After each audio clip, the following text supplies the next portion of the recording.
Bueno, esto que les voy a exponer sigue siendo un trabajo en progreso, ¿no?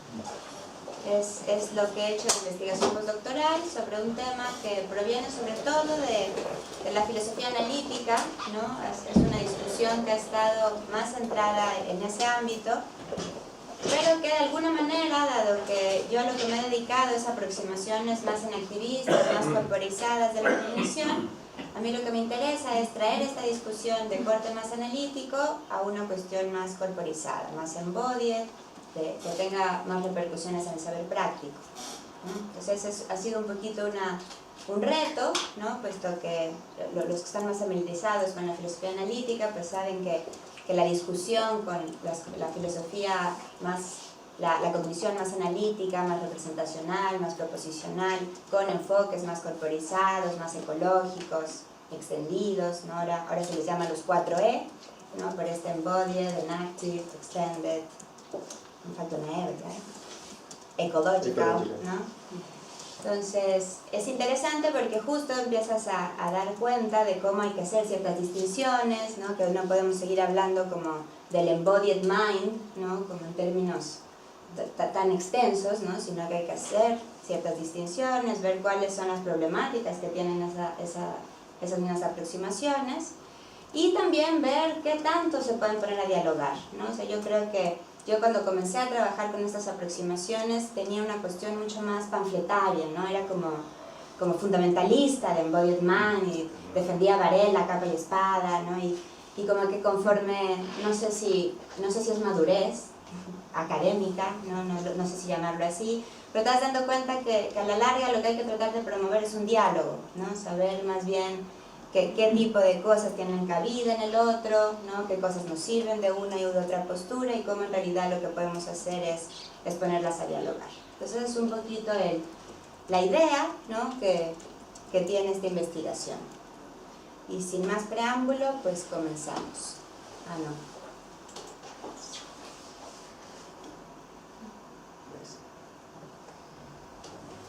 Bueno, esa es un poquito la estructura de la presentación, ¿no? Partir por cuáles son las definiciones que se han dado, que en realidad son más descripciones que definiciones, ¿no? Que son los sentimientos epistémicos, en particular qué es el sentimiento de saber, partir de cómo el sentimiento de saber se ha descrito mayormente desde un saber qué, ¿no? Por lo tanto se plantea más como una descripción proposicionalista, plantear cómo esto lleva inserta una cierta normatividad semántica de este sentimiento de saber y plantear la propuesta, ¿no? O sea, cómo la idea es extender esta descripción de un sentimiento de saber y plantearla también con un conocimiento práctico más fenoménico, ¿no? Más que tiene que ver con un know-how, con un saber cómo. Ya no tanto con este únicamente saber proposicionalista, con este saber qué.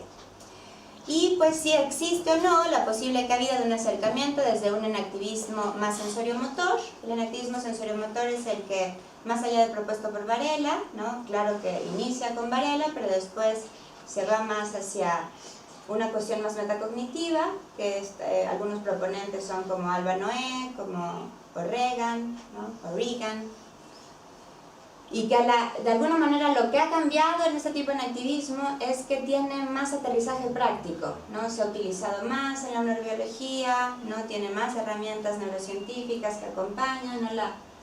Entonces, en ese aspecto es interesante el activismo sensorio-motor y bueno, luego puntos finales y más o menos hacia dónde va a seguir la investigación. Pues bueno, ¿qué son los sentimientos epistémicos? Es una conceptualización muy reciente, ¿no? De un tipo de sentimiento que está relacionado al conocimiento, al aprendizaje y a la metacognición. Va a afectar a los procesos mentales como creencias proposicionales y a los comportamientos. Algo muy importante es que en realidad desde su primera descripción son experiencias fenomenológicas, ¿no? Entonces eso es interesante porque de alguna manera la experiencia siempre se ha querido quitar un poco de la cognición más tradicionalista. La experiencia tiene esta qualia, tiene estas cuestiones que son como más difíciles de tratar cuando lo que te interesa es tener datos más duros.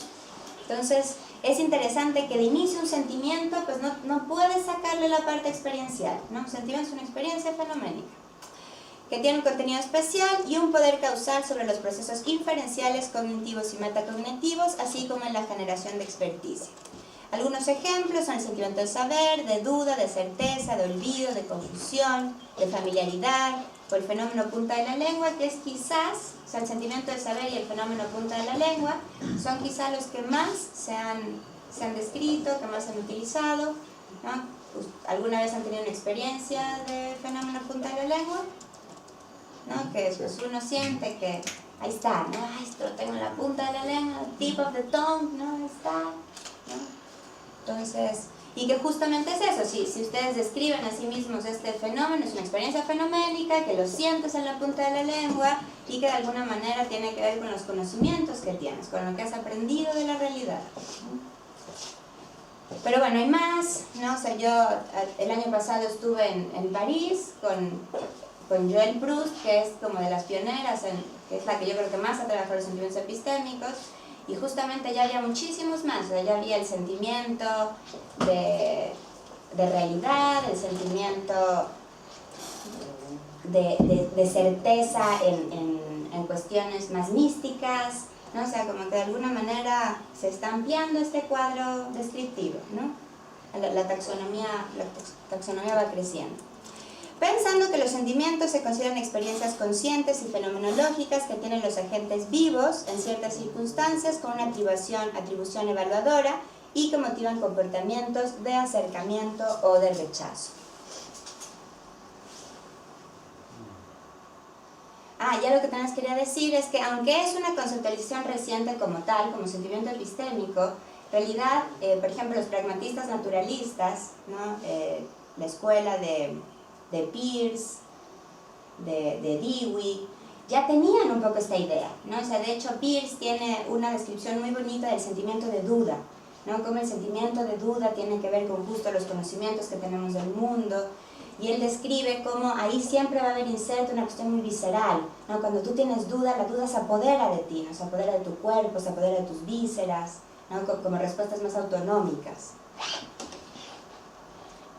Entonces, bueno, aquí hay algunos, miren, el del saber, y si hay uno de saber, pues tiene que haber uno del no saber, ¿no? El de certeza, el de incerteza, el de confianza, el de fluency. El de fluency también es muy interesante, también hay muchos ríos de tinta en este sentimiento. El de facilidad de aprendizaje, el de competencia, el de familiaridad, el de déjà vu, ¿no? Es interesante que el déjà vu nunca saben bien dónde colocarlo, y incluso aquí ya se le invitó a esta taxonomía.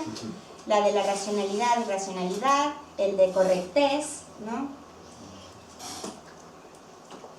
Y bueno, en particular, el que a mí me interesa más, pues es el sentimiento de saber, ¿no? Desde ahora SS, experiencia subjetiva de saber que el sujeto puede recuperar de la memoria a largo plazo.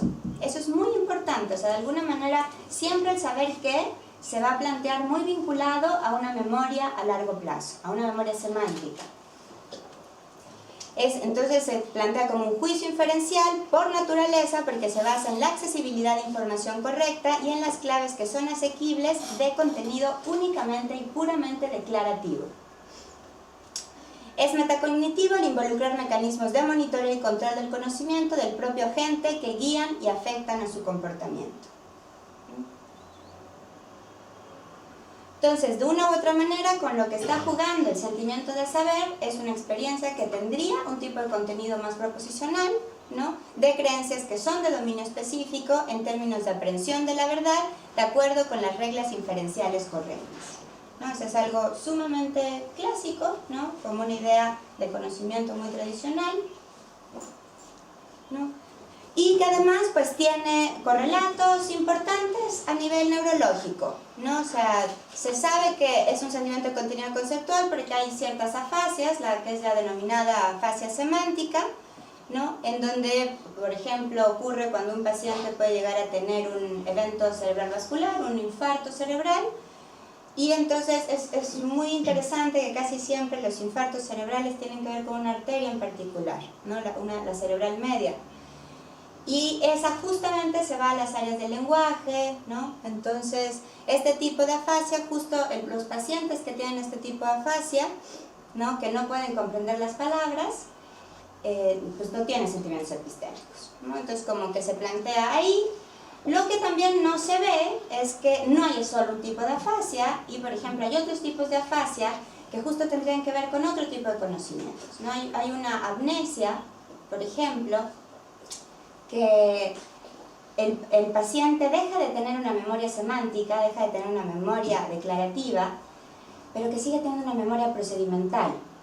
Entonces, por más que ya no puede memorizar reglas, ¿no? en un aspecto más proposicional, puede seguir haciendo tareas prácticas y puede seguir aprendiendo a hacer tareas prácticas. Entonces, ese tipo de casos empiezan a estresar a este tipo de descripciones, ¿no? O sea, ¿qué pasa con una memoria procedimental? Si solamente vamos a plantear que el sentimiento de saber abarca una memoria declarativa, pues quizá estamos dejando fuera otro tipo de memorias.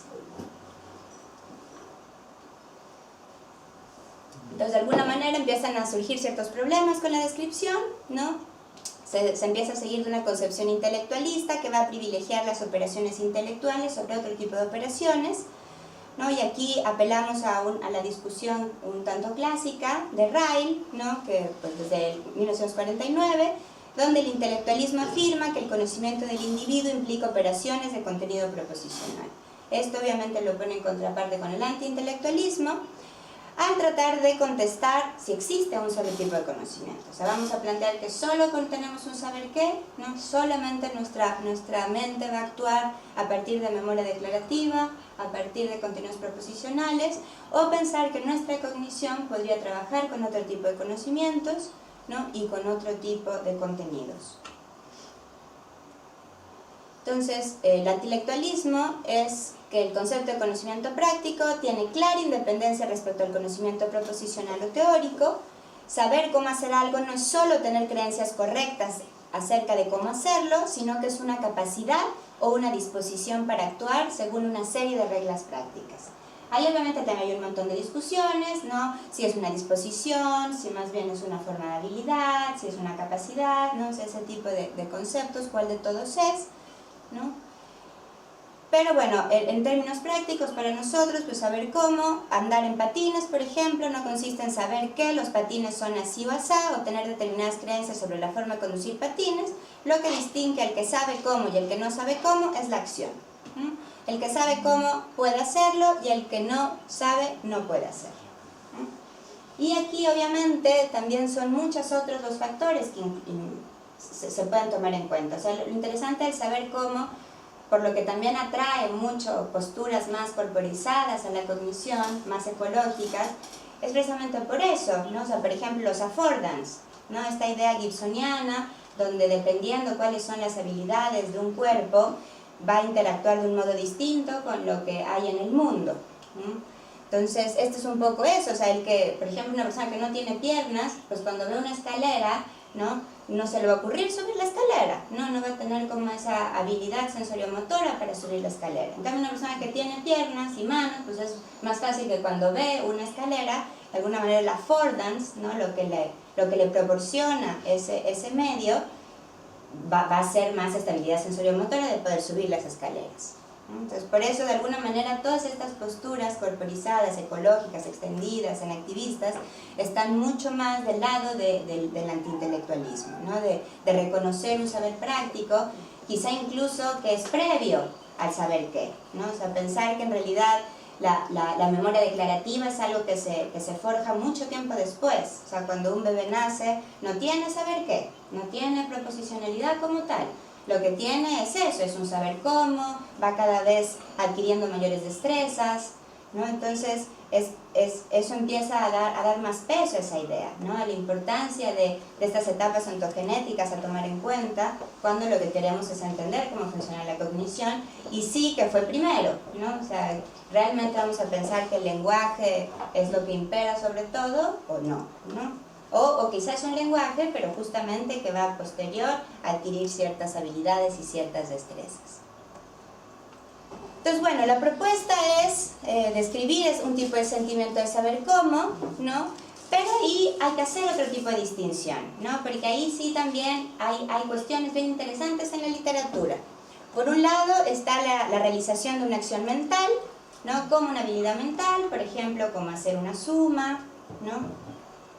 Y también realizar una acción corporizada, ¿no? Entonces son dos tipos de habilidades distintas. Entonces, el sentimiento de saber cómo tendría que tomar en cuenta estas dos tipos de prácticas. Una que es una práctica más mental, ¿no? Donde no vas a ocupar como tal el cuerpo, y una acción que sí lo ocupa, ¿no? Aunque a veces también pueden estar un poco de la mano. O sea, por ejemplo, cuando empezamos a contar utilizamos nuestro cuerpo, ¿no? O sea, y ya después podemos crear la relación de ya no usarlo. Pero es importante hacer esa distinción.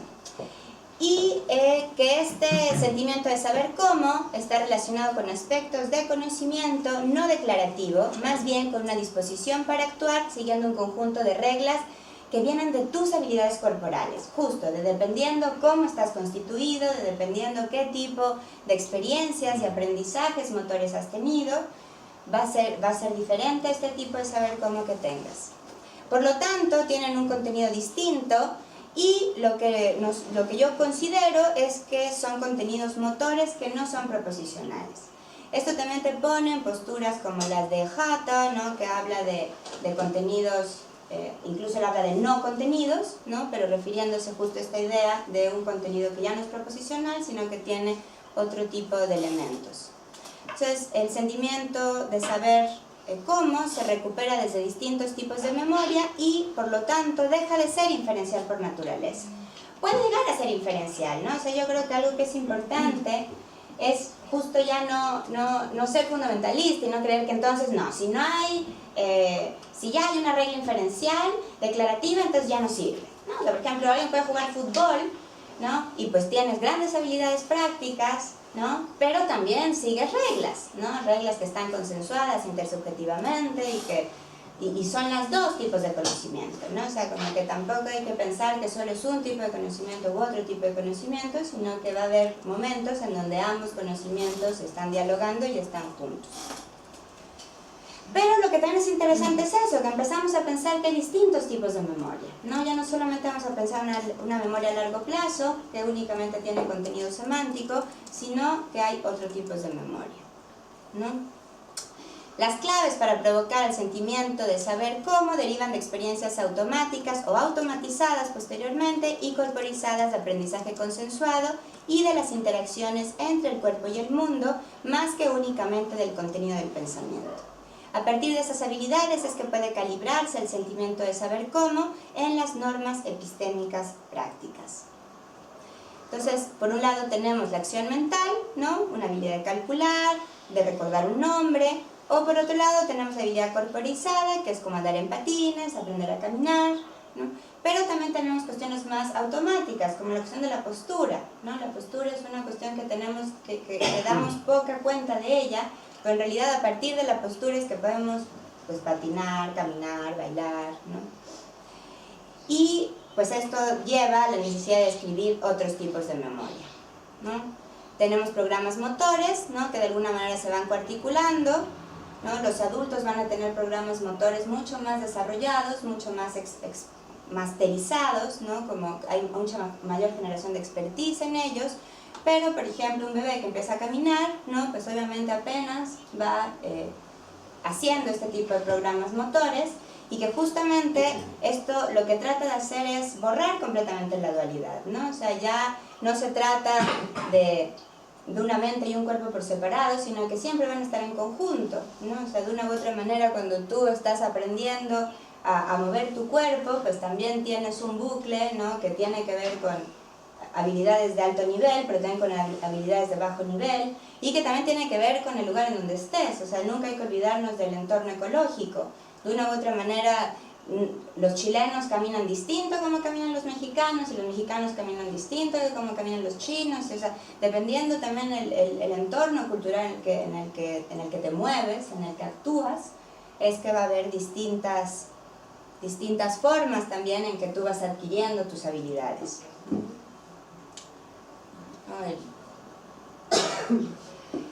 Y bueno, empieza a haber esta distinción, ¿no? Justo creo que esta semana o la que sigue hay un congreso que tiene que ver con esto en Heidelberg, ¿no? La cuestión de las memorias, ¿no? ¿Qué tipos de memorias hay? Entonces, por un lado, tenemos a la declarativa o explícita, ¿no? Que son recolecciones de informaciones de saber qué.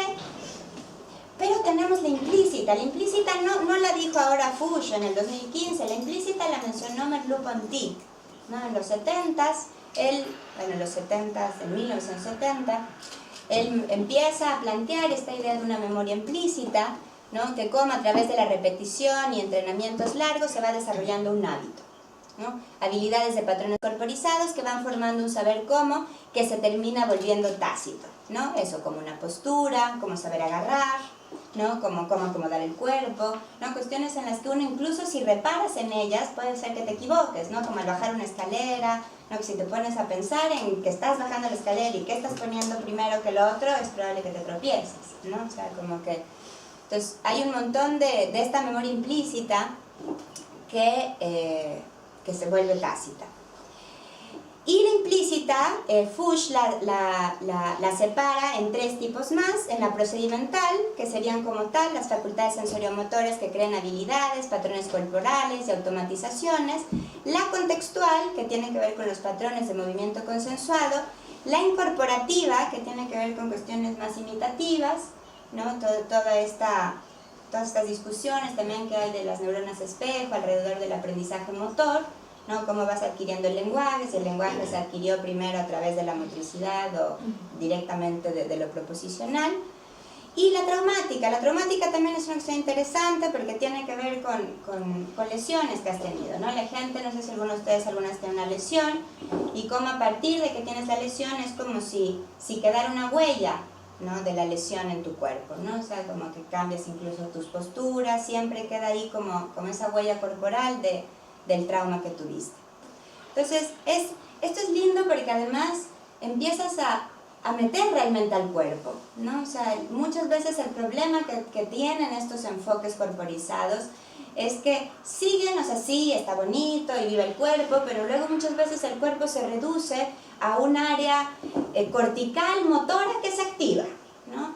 Entonces, sí, pues eso es lo mismo que las cognitivas tradicionales. O sea, tenemos que dar el gran salto en donde si realmente nos vamos a comprometer con aproximaciones y perspectivas más corporizadas, no podemos seguir reduciendo el cuerpo a un correlato neuronal que se activa en la corteza, ¿no? Tenemos que pensar en que hay que buscar si tenemos correlatos neuronales, ¿no? Porque además hay que pensar que las neuronas pues no solo están en el cerebro, ¿no? Tenemos todo un sistema nervioso periférico que es súper importante y que hay que empezar a buscar por ahí también. Sí. Es como cuando uno practica un deporte y se habla de la memoria muscular. Exactamente. Sí, es justo eso, ¿no? Y justo los que practican un deporte, hasta si lo dejas de practicar, ¿no? Y luego lo vuelves a practicar, es impresionante cómo vuelves a tener el mismo musculito, ¿no? Como la memoria muscular sigue ahí, ¿no? Porque es también la manera en que se acomodan las fibras, ¿no? Entonces, es interesante porque ahí hay algo físico, ¿sabes? Ya no solamente es una cuestión teórica de que hay que incluir al cuerpo, sino que empiezan a haber correlatos que podemos empezar a buscar en el mismo cuerpo, ¿no? Yo creo que eso es muy importante. Eso es lo que realmente daría el giro hacia que la perspectiva más corporizada realmente tenga fundamento material, ¿no? Ok, entonces esto obviamente nos inserta en plantear que desde posturas como el enactivismo sensoriomotor podemos dar cuenta, podemos dar un peso teórico más importante a esta idea de un sentimiento epistémico del saber cómo, ¿no? Este es lo que proponen O'Regan y Noé desde el 2001. Varela publica el Embodied Mind, ¿no? con Roche y Thompson en el 91, ¿cierto? Entonces, 10 años después, estos publican la idea de percepción en acción, ¿no? Que es justamente un tipo de enactivismo, ¿no? Ellos reconocen que la idea se les ocurre a partir de las ideas de Varela, pero sí empiezan a tener ciertas distinciones, ¿no? Para ellos, sí, lo que les interesa es describir la experiencia perceptual, ¿no? Como mirar un objeto, como escuchar una canción, la cual no deriva de representaciones internas en el cerebro, sino que se constituye del uso habilidoso de las regulaciones que gobiernan la exploración activa en el mundo. Esto, pues para quienes siguen el enactivismo, no parece muy distinto, ¿no? En realidad es la misma idea base. pero de alguna manera lo que ellos cambian un poquito es que ellos donde van a poner el foco es en el ejercicio de una práctica experta de las que ellos llaman leyes o contingencias sensoriomotoras en la interacción con el mundo, ¿no? O sea, de alguna manera ellos dejan de pensar desde entrada en esta idea de un input, caja negra output, ¿no? De un estímulo-respuesta, y plantean que siempre, ¿no? La sensibilidad que tenemos, ¿no? Los ojos, los oídos, la propiocepción, de una u otra manera siempre van a ser sensoriales y motoras al mismo tiempo. O sea, ese bucle de alguna manera ya es intrínseco. Lo que se percibe va a estar constituido por el saber cómo corporizado de las contingencias relevantes que son puestas en práctica. Entonces, obviamente, pues el saber cómo es fundamental para este tipo de nativismo sensoriomotor. Pero obviamente la idea del saber cómo en el sentimiento epistémico sí se ha mencionado, sí hay algunos atisbos en la literatura al respecto, ¿no? Esto que les explicaba, ¿no? Los pacientes con amnesia retrógrada que han perdido la habilidad de generar nuevas memorias semánticas, pero tienen una memoria procedimental intacta, por lo tanto sus tareas prácticas mejoran al pasar los días de práctica. Por ejemplo, este es un caso muy famoso, es de un paciente que se llama HM, ¿no? Que han usado muchísimos neurocientíficos, muchísimos psicólogos cognitivos, porque justo es algo que rompe un poco su paradigma, ¿no? O sea, cómo alguien que no tiene memoria semántica puede seguir aprendiendo, ¿no? ¿Dónde está su aprendizaje? ¿Dónde se queda su aprendizaje? Entonces, a partir de este tipo de casos, gente como Proust, ¿no? Propone que hay un tipo de metacognición que es más procedimental, no analítica, que evalúa las acciones mentales y que sobre todo va a estar presente en niños y en algunos animales. Ese es otro debate que está presente en los sentimientos epistémicos, ¿no? O sea, la cuestión de ¿desde cuándo tenemos sentimientos epistémicos? Los primates tienen sentimientos epistémicos, los delfines tienen sentimientos epistémicos, o es una experiencia fenoménica que solamente está presente en los primates, no, en los primates humanos. Por ejemplo, si yo veo un gato que quiere saltar de un lugar a otro y duda, ¿esa duda no sería un sentimiento epistémico? ¿O están hablando como de que para que sea sentimiento epistémico tiene que ser algo consciente y por lo tanto no podemos decir por qué un animal no sabemos? Pues yo creo que ese es justo el debate, ¿no? Pero yo pensaría que sí, tiene duda. Pero lo que pasa es que ahí también está el cariz de la interpretación, ¿no? O sea, hermenéuticamente tú crees que tiene duda porque tú harías lo mismo, claro. Sí, ¿no? Pero pues yo creo que sí, o sea, se piensa que los... O sea, porque ahí está, en la cognición animal incluso ya está pruebita de esta rana a la que le empiezan a hacer comer cualquier cosa, ¿no? Es una prueba más o menos famosa. ¿No la conoces? O sea, que justo lo que querían probar es que si la rana podía distinguir entre un mosquito o cualquier mugre, ¿no? Y pues no, la rana no distingue, ¿no? La rana tú le pones cualquier cosa y... ¿no? O sea, como que no... Entonces, pues la rana no parece tener sentimientos de saber, ¿no? O sea, no parece saber que de alguna manera eso es un mosquito y que hay que comerse el mosquito, ¿no? Y que si le ponen otra cosa, pues le puede hacer daño y no es buena idea, ¿no? No tiene como esta práctica de automonitoreo, como de autocontrol de sí mismo.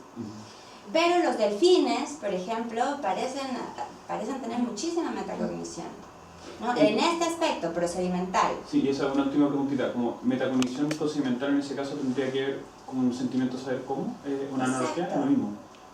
Pero no se ha hecho esa vinculación, eso es lo interesante. O sea, como que simplemente se ha hecho esa pequeña distinción donde se plantea que la metacognición es procedimental o analítica, pero no se llega hasta sentimientos de saber, ¿no? En el fondo está relacionado también porque algunos antropólogos proponen que en el fondo la cultura no es un privilegio humano. Que los delfines tienen escuela, que los lobos tienen escuela, que las hormigas tienen escuela, que transmiten cierto conocimiento de generación en generación que no está asociado a un instinto, a una adecuación adaptativa. Claro.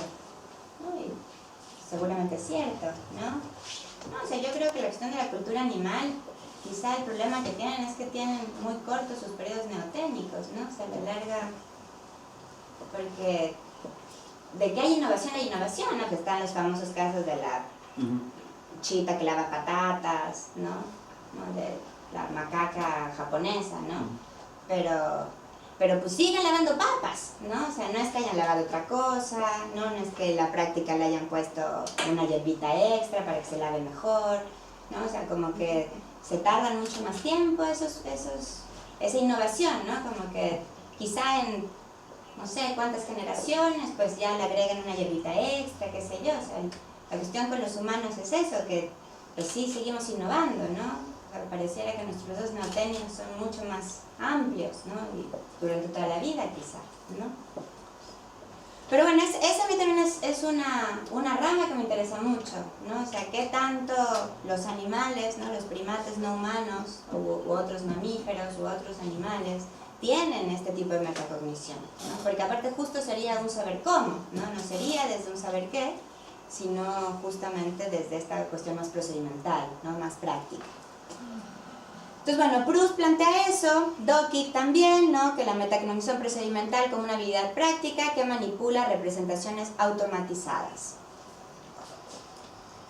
¿no? Entonces, bueno, inevitablemente esto termina correlacionándose con estudios neurofuncionales, ¿no? Casi todo lo que hay respecto a sentimientos y emociones tiene que ver con el sistema límbico, ¿no? Y quizá a veces con prefrontal. Este es todo un mapeo del sistema límbico, ¿no? Que son pues las áreas más involucradas y que sí, en efecto, cuando la gente tiene estos sentimientos epistémicos, ¿no? Casi siempre las áreas que se colorean, las áreas que se activan, pues son esas. Y cuando es el saber qué, cuando es de saber qué, pues también frontales, ¿no? Y áreas del lenguaje. O sea, de alguna manera, por eso siempre se ha pensado que la amígdala, ¿no? Como el centro de esta emocionalidad, ¿no? Donde está, de plano, se plantea como el rol causal, ¿no? En el procesamiento de certeza, duda y confusión, ¿no? Hay un montón de estudios al respecto. Hay un francés que ha hecho de todo con la amígdala, que se llama Ledoux, ¿no? Que justo ha planteado cómo el sentimiento de huir, ¿no? Primero llega la amígdala y actúas, y mucho después llega corteza, ¿no? O sea, como mucho de la emocionalidad no toca corteza. Entonces, por eso también los sentimientos epistémicos son bien interesantes, porque de entrada, de alguna manera, serían sentimientos que todo el tiempo tocan corteza, ¿no? Porque tienen que ver con las creencias válidas, con lo que es correcto, con lo que es incorrecto, ¿no? Pero aún así se han mapeado algunos sentimientos epistémicos que, como pueden ver, pues más bien solo activan la amígdala, ¿no? Que eso también es bien interesante. Entonces, pues bueno, algo que también es fundamental de esta idea de sentimiento epistémico pues es el rol normativo que tiene, ¿no? En la vida mental de los humanos y probablemente de algunos animales no humanos resulta relevante porque parecen ser parte del componente normativo del organismo vivo sobre el mundo. Es decir, promueven resultados exitosos en el proceso cognitivo y al actuar en el mundo, ¿no? Bueno, esto es lo que les preguntaba de las memorias, ¿no? La normatividad pues siempre ha sido un proyecto epistémico como tal, ¿no? La epistemología es como tal un proyecto normativo, ¿no? Establecer normas que guían los esfuerzos epistémicos. Algunas normas son explícitamente regulativas, qué camino hacia el conocimiento se debe tomar y cuál no. Y Goldman plantea que el internalismo no es capaz de proveer como tal el principio de decisión doxástica, ¿no? Pero entonces, ¿cuál sería nuestro Dios epistémico, ¿no? ¿Cómo es que preferimos estructurar nuestra vida doxástica de un modo o de otro? Y de alguna manera lo que Stitch termina planteando es que de una u otra manera necesitamos otro tipo de normatividad, ¿no? No nos podemos quedar solamente en una normatividad epistémica declarativa, sino que hay que pensar que hay otro tipo de normas que justamente se adquieren en estos procesos, ¿no? Se plantea como el conocimiento proposicional es como la cosa buena, ¿no? Llamar una creencia un ejemplo de conocimiento es darle un cumplido, ¿no? Estamos como halagando a la creencia si decimos que es un conocimiento, ¿no? Por lo tanto, el conocimiento P es implícitamente normativo, ¿no? Pero esto, como plantea Stitch, pues es una forma de romanticismo epistémico, ¿no? El conocimiento de las normas epistémicas correctas o la información que puede guiar las normas correctas está implantado de alguna manera dentro de nosotros y a partir del proceso adecuado de autoexploración podemos descubrirlas, ¿no? Y eso es lo que, pues, quizá es cierto si lo planteamos únicamente en un saber qué, pero justamente si pensamos en cuestiones más procedimentales, ¿no? Pues eso se va construyendo, ¿no? Y se va construyendo tanto con las posibilidades de acción que tiene tu cuerpo, como con los consensos corporales con los que también nos interactuamos, ¿no? Las mismas gestualidades motoras, ¿no? Todas estas metáforas corporales que de una u otra manera se adquieren en contextos culturales, ¿no? Bueno, esta es la cuestión de la cita de Dawkins, ¿no? Los dos tipos de metacognición que es, ¿no? Aquí usamos la capital de Chile. Entonces, pues bueno, de alguna manera algunas de las preguntas que surgen, ¿no? Es si la manifestación del saber cómo hacer algo no necesita y a menudo no involucra creencias proposicionales. Entonces, ¿cuál es el contenido? ¿Cuál es la normatividad del conocimiento práctico? Y por lo tanto, ¿cuál es la cualidad fenoménica de un sentimiento epistémico que acompaña o constituye el conocimiento práctico, ¿no? O sea, porque si vamos a criticar todas estas posturas, pues tenemos que también ser propositivos, ¿no? O sea, de alguna manera, si no es este contenido proposicional, entonces ¿qué tipo de contenido tiene? ¿No? Yo creo que es este tipo de memoria procedimental, que es este tipo de memoria muscular, ¿no? Este tipo de una memoria más implícita, ¿no? Que justamente además va cambiando dependiendo de las habilidades que uno tenga, ¿no? Un pianista obviamente va a tener un tipo de saber cómo, un tipo de experticia muy distinto al tipo de experticia que tiene uno músico, ¿no? O sea, eso también hace que tengamos que tener distinciones en los mismos seres humanos, ¿no? Y también en cuanto a los periodos ontogenéticos, ¿no? Como de una u otra manera también uno va adquiriendo habilidades, ¿no? Dependiendo la etapa ontogenética en la que te encuentras. ¿Como saber improvisar? ¿Tú crees que eso es...? Me ha pasado esa sensación de que a veces no sé, pero en la improvisación surge algo que tiene sentido. Y tampoco sé cómo lo hice. Claro. Es más una intuición, ¿no? Sí, yo creo que el Stitch, por ejemplo, coloca muy cerquita los sentimientos epistémicos de las intuiciones, ¿no? Como algo que va muy de la mano, ¿no? Entonces, bueno, estamos incluyendo otras memorias no declarativas, además de la semántica y la episódica, ¿no? Y esto me parece muy interesante. O sea, por ejemplo, Wittgenstein plantea un poco esta idea más de un saber más corporal, ¿no? Él plantea, si sabes que aquí hay una mano y que tengo la habilidad de moverla, te concedemos todo lo demás, ¿no? Así empieza el libro sobre la certeza de Wittgenstein, ¿no? Wittgenstein también coqueteaba mucho con estas ideas de saber cómo, con la importancia que tiene también a partir de un saber consensuado. Pero es interesante plantearlo así, ¿no? O sea, si justamente... Porque es lo que tiene interesante los sentimientos epistémicos es que por un lado es una descripción fenoménica, pero por otro lado es una idea declarativa, ¿no? Entonces, si justo empezamos desde una perspectiva más corporizada a entenderlos, una perspectiva más enactivista, los enactivistas lo que tienen es eso, es justo la parte fenoménica y la parte corporizada, ¿no? La parte del saber cómo y la parte fenoménica. Es interesante que tenemos como todos estos elementos, ¿no? En la misma olla y que hay que empezar a ver pues cómo los vamos acomodando, ¿no? Y pues ese es como... Una pregunta, ¿a qué se refiere con te concedo todo lo demás? ¿O se consigue todo lo demás? ¿Quieres que interprete a Wittgenstein? No, pero no entiendo la frase, la verdad. Lo que pasa es que yo creo que lo que plantea en Sobre la certeza, o sea, la idea que en realidad es un libro de apuntes, ¿no? No tiene como una línea narrativa continua. Y lo que él plantea es eso, o sea, que si uno, si logras entender así a ti mismo que tú tienes una mano y que tienes la habilidad de moverla, como que a partir de ahí puedes entenderlo todo, puedes entender el lenguaje. No tienes por qué tener creencias. Exacto, o sea, como que él siente que el inicio es a partir de reconocer, o sea, lo que también es importante, el reconocimiento de lo propio, ¿no? Como tú sabes que esta mano es tuya y que puedes moverla, ¿no? O sea, como...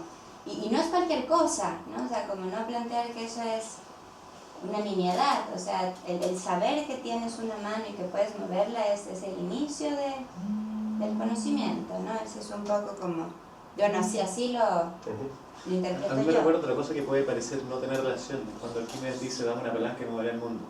Como si tengo ese conocimiento inicial, puedo descubrir todo el conocimiento que viene después. Como si tengo una mano, puedo entender todo el resto. Sí, yo creo que es un poco eso, ¿no? O sea, justo, o sea, si a partir de que entiendes ese básico, o sea, como que eso sería el básico, ¿no?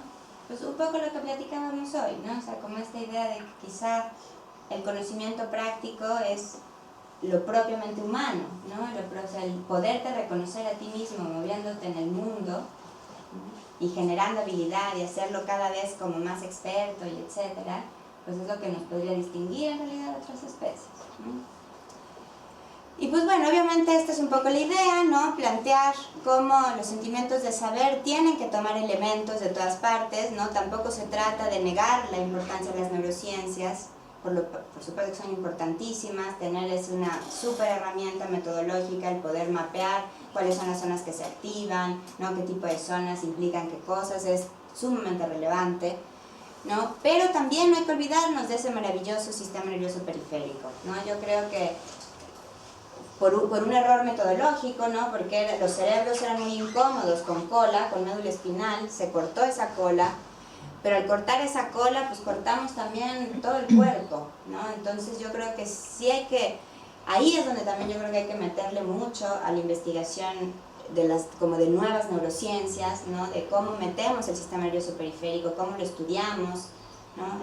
Bueno, ayer platicaba con Ivo, justamente nos contaba cómo hay formas de activar el líquido cefalorraquídeo, ¿no? Que es el líquido que va dentro de la médula espinal, ¿no? Entonces esas cosas son muy interesantes, o sea, cómo empezar a buscar por dónde podemos llegar al sistema nervioso periférico y cómo podemos tener mediciones, porque a la larga también es importante medir. Disculpa, ¿por qué dice que al cortar la cola se pierde la conexión con el cuerpo? Porque la cola es la médula espinal, ¿no? Y la médula espinal es todo el sistema nervioso periférico. A partir de ahí están casi todos los relevos, ¿no? Donde empiezan las neuronas motoras, y que eso es lo que te lleva a toda la movilidad, la sensibilidad corporal. Entonces, al no tener cola, pues como que nunca se ha buscado mucho qué hace la médula espinal, ¿no? O sea, nos quedamos hasta cerebelo, ¿no? Quizá tronco encefálico, ¿no? El bulbo, ¿no? Pero más allá de eso ya no hay como casi nada de la médula espinal, ¿no? Tenemos bien poquitas formas de saber qué es lo que está pasando ahí. Y aparte de médula espinal también el sistema nervioso central. O sea, existe como esa distinción, ¿no? Está el nervioso central, el sistema nervioso periférico, y es interesante que el sistema nervioso central también es médula, ¿no? Y ha sido reducido solo al encéfalo, no solo al cerebro. Cuando pues sí, la médula podría darnos un montón de información también bien interesante, ¿no? Y no tenemos muchas herramientas al respecto. Es difícil también, ¿no? La médula está encajada en una armadura, ¿no? De apófisis espinosas y huesos gigantes, ¿no? Pero hay que buscarle. Yo creo que es importante empezar a buscar. Ahora que está toda esta moda de las memorias procedimentales, ¿no? Este congreso que les menciono, que Fuchs está organizando, ¿no? Como que yo creo que va a empezar a poner cada vez más hincapié en la importancia de otros tipos de memoria, ¿no? En buscar formas, ¿no? De materializar dónde está la memoria muscular, ¿no? O sea, qué hace, cómo se activa, cómo la hipertrofio, ¿no? Entonces, yo creo que se empieza a abrir toda una nueva línea de investigación al respecto. Y también, obviamente, aunada a este tipo de ideas más 4E, ¿no? También plantear siempre que estamos en un entorno ecológico, ¿no? Que dependiendo de eso van a haber las interacciones distintas, y también un entorno cultural que también nos va a dar pistas, ¿no?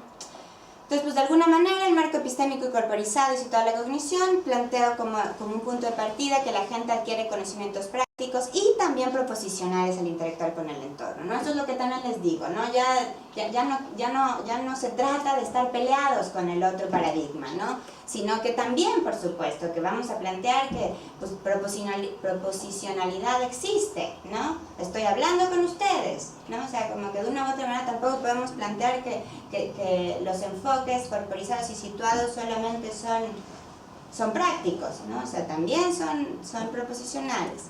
El agente está en constante desarrollo, sufre perturbaciones, sobrevive o muere según sus formas de regulación interna, no tiene esta precariedad que menciona Di Paolo.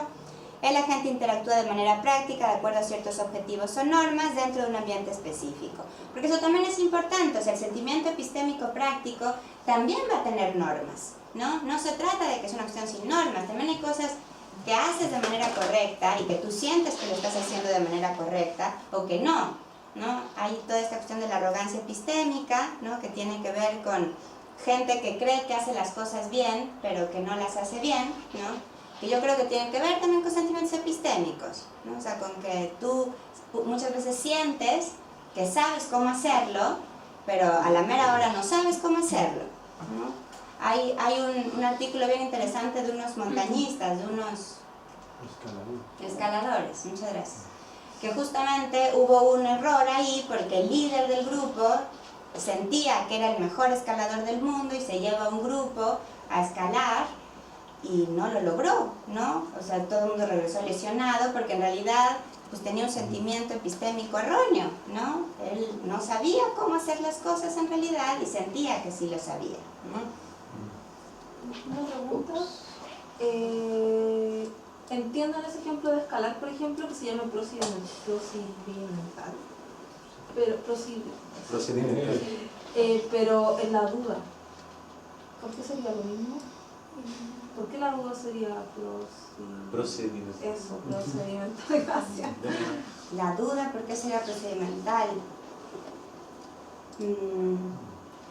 Pues es que depende qué duda. O sea, si es una duda de que no sabes cómo hacer algo, ¿no? O sea, si yo tengo la duda de si sé brincar la cuerda o no sé brincar la cuerda, ¿no? Es una duda que tendría que ver con que no sabes si tienes las habilidades motoras adecuadas para llevar a cabo una acción práctica, ¿no? O sea, lo que es que ahí tendríamos dos dudas distintas. Otra cosa es una duda del examen que acabo de realizar y que lo hice mal, ¿no? Y lo del escalador, si él hubiera hecho muchas otras expediciones exitosas y en una falla, significa que ya no sabe. No, claro. Lo interesante fue que hicieron todo un análisis porque el tipo al final terminó diciendo que en realidad no tenía esa experticia, ¿no? O sea, que él creía tener mayor experticia de la que sentía, tener más experticia de la que creía tener, ¿no? O sea, Y en ese estudio que tú mostraste que se activaba la amígdala en 3 situaciones, duda, y había 2 más. ¿Qué experimento están haciendo ahí? a ver, no puedo regresar. ¿Qué duda? Como que Quiero hacer una duda con 8pi o no 8pi. Sí, ya lo logré. Ahí está. La duda metódica de... motivo. ¿Sí? la duda Sí, ya lo metódica de logré. Kant. Certeza, duda y confusión. ¿Se permiten? Sí, o sea, como que en esta lo que intentan hacer era una cuestión más como de confidencia, de confianza, ¿no? Entonces, lo que querían ver era... O sea, por un lado, por ejemplo, el rol que hay, o sea, no solo la amígdala, sino también, por ejemplo, el hipocampo, o sea, es como sistema límbico en general, ¿no? Y cuál era el rol que tenía si ponías a los sujetos a hacer tareas en donde ellos tuvieran certeza de lo que estaban haciendo, ¿no? Y cuándo tenían certeza, cuándo tenían duda y cuándo tenían en realidad una confusión, ¿no? Entonces, como dependiendo la tarea que ejercían... ¿Y el sujeto sabe? Yo declaro, tuve duda en este... Sí, claro. Sí, esa es la idea, ¿no? O sea, lo que pasa es que en este tipo de estudios, aunque la experiencia es súper importante, porque es lo que te da el dato, no hay como tal una microfenomenología al respecto, ¿no? O sea, tú confías en el sujeto que te está diciendo, ahora estoy confundido, ahora no, ahora... ¿Y qué rol tiene la microfenomenología en esta área? Todavía nada, ¿no? Pero en educación tiene mucho. Yo trabajo con esto todos los días cuando hago mi clase. Llevo caras de duda, de confusión, de gente que me dice sí entendí, profesor, y no entendieron. Claro. Lo que me llama la atención que se llama sentimiento Revisado. eso, y ¿dónde está el sentir? Por eso es mi pregunta. ¿Dónde está el sentir? Pues es que el sentir está en todas partes, ¿no? Justo esa es la idea, dejar de ser tan modularistas. O sea, por supuesto que está en la amígdala, por supuesto que está en el sistema límbico, pero también está en tus vísceras, ¿no? También está como más repartido en tu cuerpo, ¿no? O sea, y yo creo que justo en los sentires, en el sentimiento y la emoción, ha sido desde donde parten de alguna manera las cogniciones corporizadas, porque un sentimiento, una emoción es súper corporal, ¿no? O sea, se te eriza la piel, ¿no? O sea, uno tiene ganas de vomitar, ¿no? O sea, como que es muy corporal la emocionalidad, ¿no? O sea, justo si hay un bucle total de arriba y de abajo, ¿no? Justo si mapeamos áreas cerebrales, y eso es nuestro interés metodológico, pues ya encuentras que el sistema límbico está muy, muy activo, ¿no? Frontales también, prefrontales también. Pero es interesante que, sobre todo las emociones, son tremendamente viscerales, ¿no? ¿Por qué la expresión emocional que esto podría tener o las consecuencias fisiológicas al mismo tiempo del input que da de vuelta, que podría, no sé, tener miedo y sentir una sensación en la guata quizás. Pero me llama la atención igual el por qué esta postura como que intenta corporizarlo y qué es lo que hace que no pudiera hacer como las reducciones que se han hecho anteriormente de volverlo todo como una representación mental. ¿Qué es lo que hace pensar? Porque igual puedo interpretar esas sensaciones y ese input como simplemente expresiones de algo que está pasando igualmente en mi cerebro. ¿Por qué se da el salto a tratar de como pasar la información de que hay una memoria o que hay un sentir y que hay algo realmente en el cuerpo que va más allá de lo que está pasando en el cerebro y es como expresión de ese pensamiento? O sea, por ejemplo, piénsalo en un pianista, ¿no? Un pianista que por X o Y razones deja de tocar. Y de pronto le pones un piano. Y es impresionante como el pianista te va a tocar de dedo. No sé si alguna vez te ha pasado que hasta que tienes el movimiento corporal, empiezas a volver a saber que sabes hacer algo, ¿no? O sea, es como una cuestión así, como pensar que de alguna manera el saber también está en tus dedos, ¿no? Eso lo dijo hasta Descartes, ¿no? Cuando preguntaba a los jugadores de ludo, ¿no? Cómo de alguna manera parecía que tenían el conocimiento en los dedos, ¿no? Pero igual uno podría plantear que de todas maneras hay una red neuronal que está representando eso y que si esa red neuronal estuvo abandonada mucho tiempo y se fue degradando, el yo volver a comenzar a utilizarla sería justamente como mover los dedos en la cabeza. Ah, pero justo eso no lo dudo, de que hay una red neuronal, la hay, pero ¿por qué esa red neuronal no tiene también motoneuronas? ¿Por qué esa red neuronal no tiene también toda una importancia periférica? No, o sea, la idea no es solo cuerpo, es que justo pensar en que las cosas están arriba y abajo, ¿no? O sea, claro que tienes una red neuronal, tienes toda esta parte de la corteza motora que se mueve, la parte de los deditos que se mueven, ¿no? La SMA que se vuelve cada día más importante, ¿no? Pero también, pues veamos qué está pasando en el sistema nervioso periférico, cómo esa red neuronal no la ampliamos. Me cuesta ver como el punto que hace pensar de que necesariamente hay algo más allá de esa representación neuronal del sistema nervioso central y entender el sistema nervioso periférico como un cableado que obviamente puede adaptarse, puede modificarse en relación a las uniones neuromusculares, pero ¿por qué necesariamente como que hay algo, qué es lo que no calza en la teoría, en esa teoría que nos hace buscar esta otra? ¿Pero no te parece constitutivo la unión neuromuscular? O sea, como que no es como cualquier cosita, ¿no? Es como constitutivo de esa red neuronal, ¿no? Si no, ¿cómo? ¿Será porque todavía hay una hipótesis? ¿No hay evidencia porque no se ha estudiado la memoria? No, pero también está No busco la justificación, pero busco qué es lo que hacen, como que se plantee esta vida. La hipótesis surge de la duda. Hay comentarios en internet y del Mario. Ah, Así, bueno. tal vez abortan. Y yo creo que también es la cuestión de justo este tipo de casos, como el de la amnesia retrógrada, ¿no? Que justamente no tiene una memoria semántica, ¿no? Su red neuronal semántica no sirve, ¿no? Pero sí tiene un montón de memoria muscular, ¿no? ¿Dónde está? ¿No? ¿Dónde está ese otro tipo de memoria? ¿Por qué el señor sigue pudiendo aprender tareas prácticas? ¿No? Entonces, como que ahí es donde surgen ese tipo de búsquedas, ¿no? O sea, como si a veces la memoria semántica está alterada, ¿no? Lo de arriba está alterado y la persona por abajo sigue pudiendo hacer cosas, ¿no? Sí, o sea, que quizás puede tener que ver con la pregunta que haces tú, que es interesante. Así como hubo en su momento una especie de si tú quieres, sobre reacción frente al conductismo y simbolizar todo y buscar representaciones internas, mentales y como una reducción.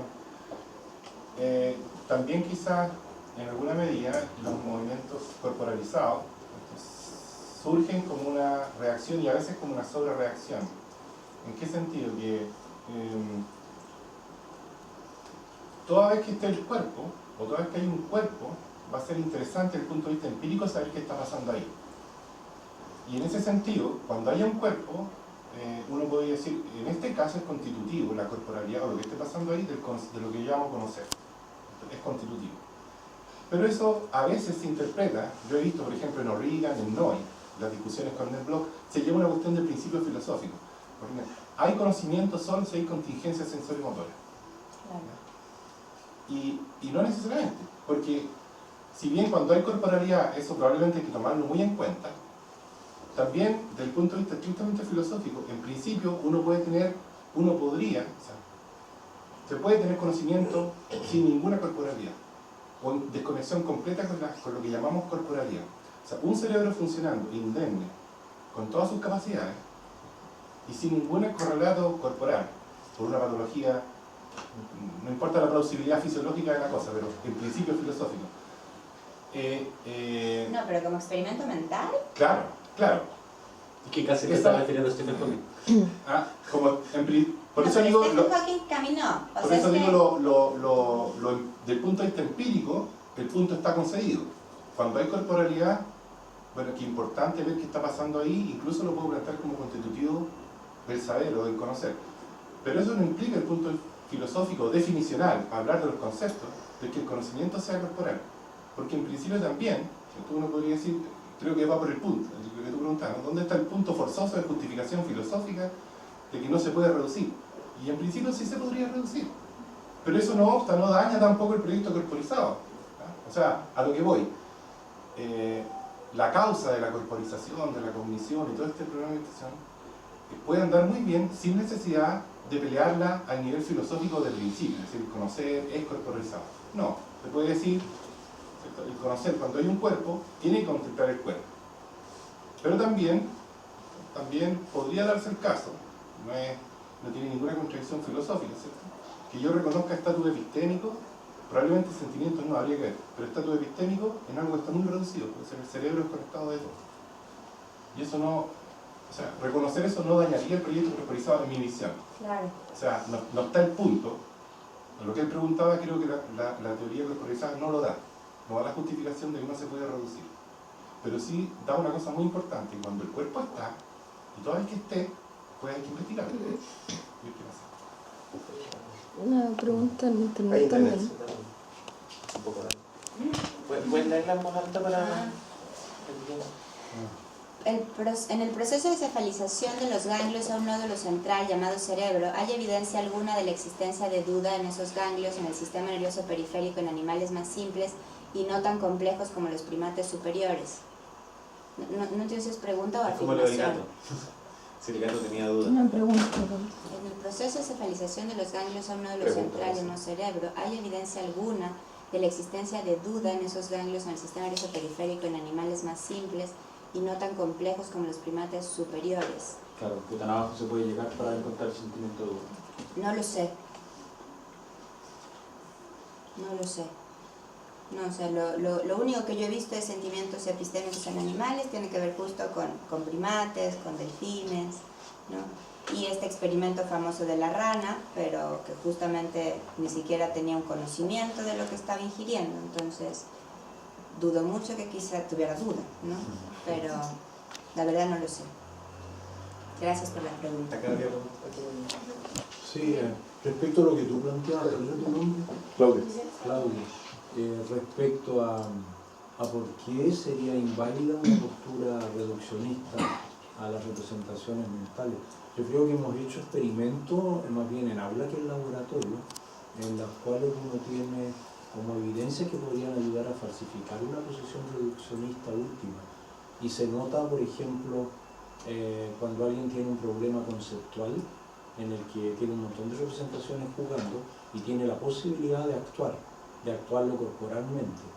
Y uno observa que la gran mayoría de los sujetos hay cosas que no ven mientras no se muestre la acción corporal. O sea que en un plano, y incluso he escuchado algunos que me dicen a priori, yo no veo qué me puede aportar el hecho de actuarlo corporalmente si yo en mi cabeza tengo todos los datos del problema. Y sin embargo uno observa ese fenómeno y yo creo que ahí como que la única salida para una posición reduccionista o representacionista así ultra sería tener sujetos que tengan una capacidad eidética así realmente extraordinaria, que parece que los hay, pero en la especie humana son muy pocos. O sea que el individuo es capaz de representarse, imaginarse una acción corporal y es capaz de prever lo que le va a mostrar la acción corporal que ahora no lo está viendo. Ahora, eso daría quizás un enfoque microfenomenológico más valioso. Es que yo creo que esa reducción tampoco hay que convertirla como en algo que solo está respecto del lenguaje. O sea, la corporalidad también está representada mentalmente. Por ejemplo, cuando a los deportistas se les hace ejercicios de imaginería, lo están haciendo, se ha visto que eso influye es como un entrenamiento. Es como si lo estuviera haciendo. Entonces, por eso a eso voy. Que como pero es que imaginación motora. es imaginación motora. Interesante. Es imaginación motora, pero no necesariamente significa que eso está más allá de este centro que hemos considerado como el centro de procesamiento principal, que es el cerebelo encéfalo. No, pues justo lo interesante es eso, ¿no? Que sí, la imaginación motora, por ejemplo, sí se ha visto que tiene activación a nivel periférico, justamente en clavadistas, en músicos, ¿no? Se ve que cuando tienen su entrenamiento imaginario, ¿no? Si ayuda a la... Ayuda, pero por eso voy, pero en el momento, Hay neuroplasticidad. pero en el entrenamiento, a ver, claro, hay neuroplasticidad, pero no necesariamente neuroplasticidad periférica, porque la ayuda... ¿Por qué no lo hemos medido? Sí, no está bien, sí, no estoy diciendo que no se estudie, pero mi punto es que igual se puede reducir a esa teoría más central, eso es todo. No lo sé, No porque veo algo también, o sea, pero lo central, ¿a qué te refieres? ¿A lo cortical? O sea, No, motora? encefálico. Encefálico, Sí. ¿el cerebelo lo incluirías? Por supuesto, sí. ¿Ganglios basales? Sí. O sea, porque también es eso, o sea, hay que, por supuesto, es que yo jamás dudaría de la importancia jerárquica de que tiene el cerebro, o sea, jamás. Pero sí creo que hay que buscar más cosas, o sea, sí creo que pues, el sistema nervioso periférico es súper interesante también, ¿no? Y hay que ver eso, hay que ver si justo, porque hay tareas de imaginación motora en donde justamente se ve que también hay ciertas activaciones periféricas. Entonces, por ejemplo, ¿no? Entonces, hay que buscar, creo que más ahí.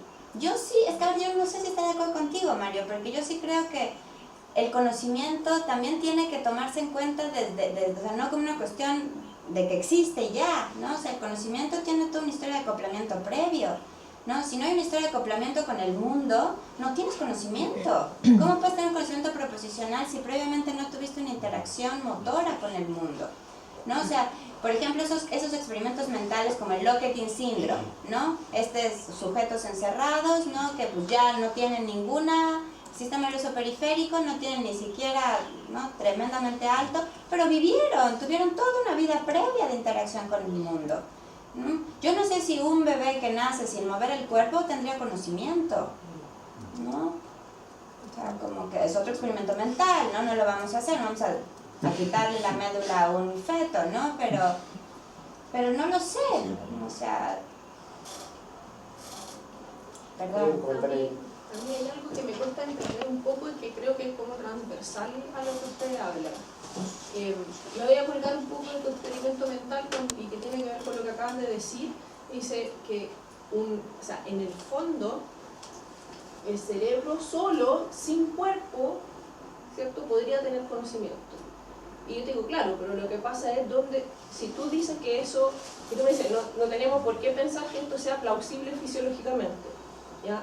Sin embargo, no es, entonces yo digo, bueno, entonces si la plausibilidad fisiológica no existe, yo te podría decir que ese cerebro sin cuerpo, o sea, ¿dónde tú pones una frontera ahí? O sea, el cuerpo de ese cerebro sin cuerpo es reducido a su propia frontera y punto. Y esa es la experiencia que tiene en el mundo. Que es un poco lo mismo que quisiera decir, dice ya, el bebé que no se mueve tiene el conocimiento que tiene un bebé que no se mueve. Que de alguna manera proviene de la interacción que él es capaz de tener con el mundo. Entonces, mi duda transversal es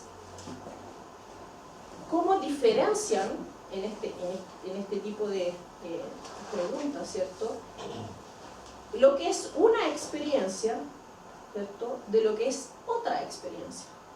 Por ejemplo, ¿a qué me refiero con esto? Uno dice, claro, el pianista, ¿cierto?, o uno siente, ¿verdad?, que realmente de nuevo sabe hacer algo cuando lo hace, y muchas veces pasa.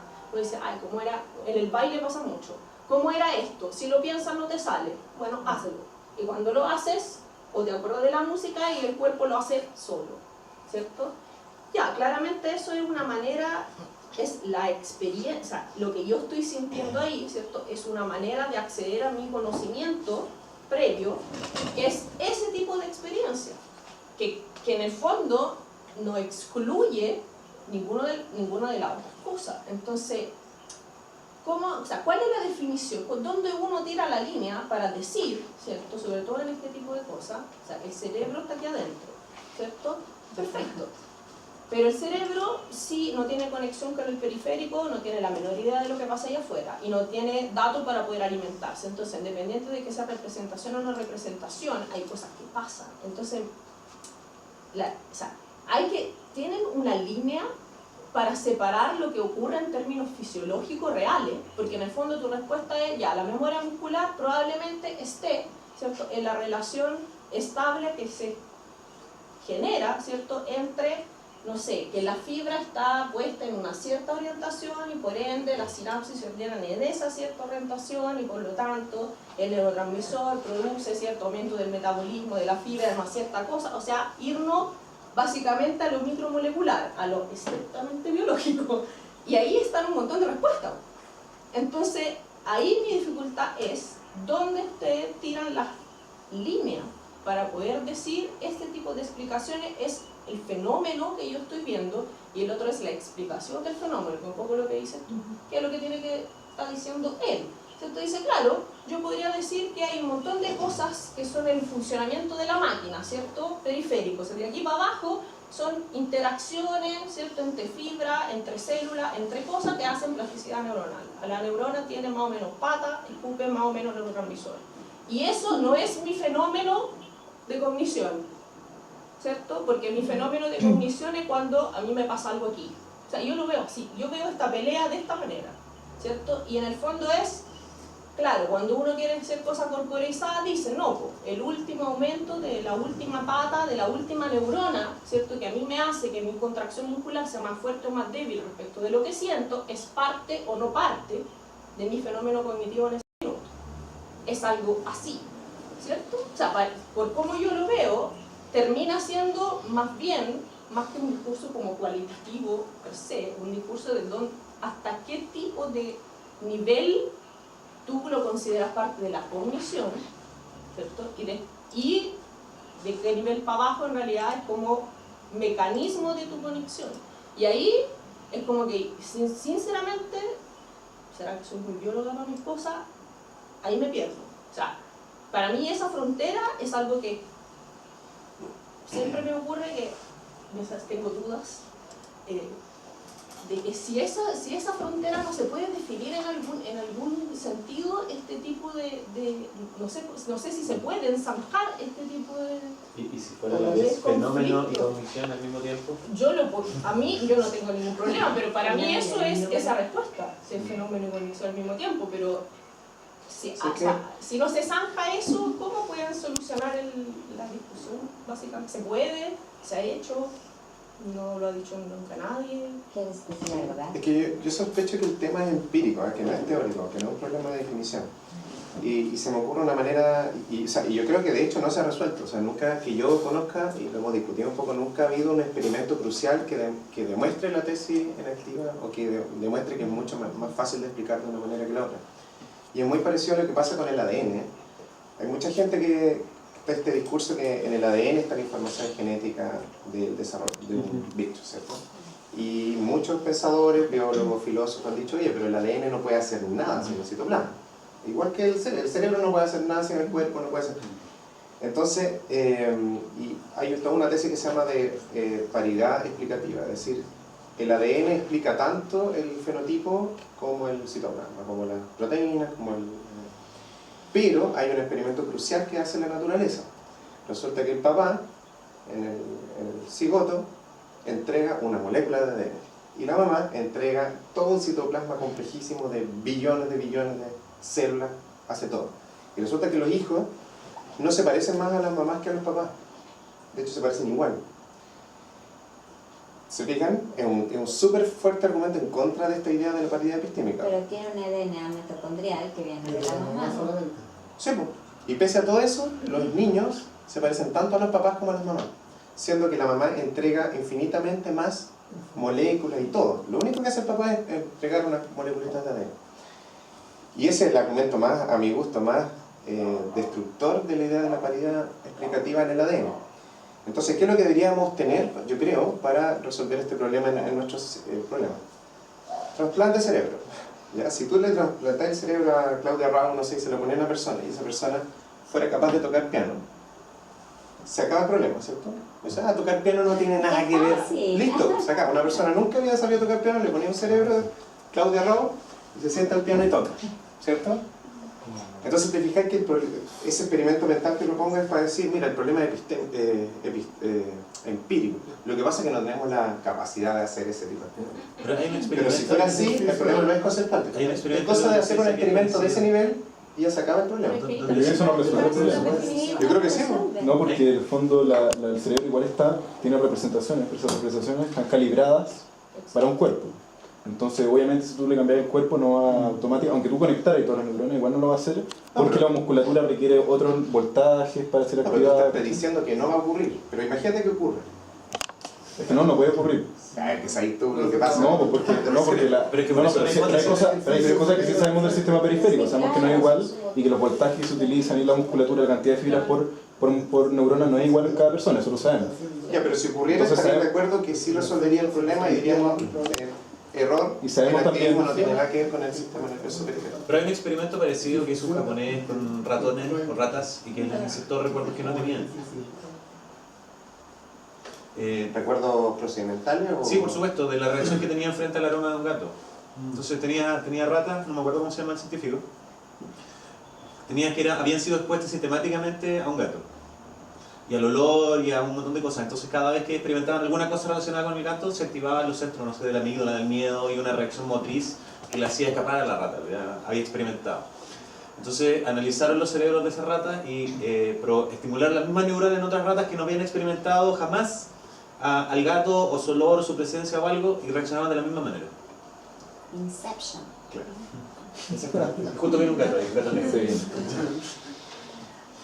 Sí, pero bueno, lamentablemente las ratas no tienen la misma complejidad de nosotros, ¿no? ¿Cómo se llama el cerebro? Tatabando. ¿Databando? No, tatabando, se llaman los engramas, la teoría de los engramas. Ah, claro, de la memoria de engrama. Pero es que entonces no entiendo muy bien tu punto. O sea, porque entonces no eres tan cerebrocentrista como pareció al principio. Es que yo soy cerebrocentrista, pero entendiéndolo como de que no ignoro de que obviamente en la interacción importa cómo es la distribución fisiológica de las neuronas periféricas. Eso es un hecho. Pero no significa que el cerebro no sea suficientemente plástico para, en el caso de hacer un trasplante, adaptarse a ese nuevo cuerpo. Que lo importante del recuerdo, de la memoria, en este caso no solo la memoria procedural que describías tú también yo creo que se puede describir perfectamente como algo del cerebro, que está dentro del cerebro, pero adaptado a las condiciones externas o al cableado que tiene una persona. No necesariamente la memoria se tiene que distribuir como memoria en el cuerpo, sino puede estar centralizada, calibrada a un cuerpo que es una forma de expresión. Okay. No sé si entiende. O sea, no te parece constitutivo el cuerpo, pero te parece importante. O sea, es que nadie va a decir que el cuerpo no es relevante a la hora de interactuar con las cosas. ¿Sí? Claro, pero tú crees que es sustituible, pues. Sí. ¿No? Okay. ¿Alguien más? ¿Tú quieres decir algo? Estaba el ejercicio ese del cerebro en el frasco. Empiezan a jugar teóricamente con poner el cerebro en el frasco y se cae todo. Como que pensar el cerebro sin un cuerpo hoy en día de forma empírica, de forma experimental, no resulta porque casi todo lo que hace el cerebro tiene que ver directamente con el cuerpo y por qué el aprendizaje no.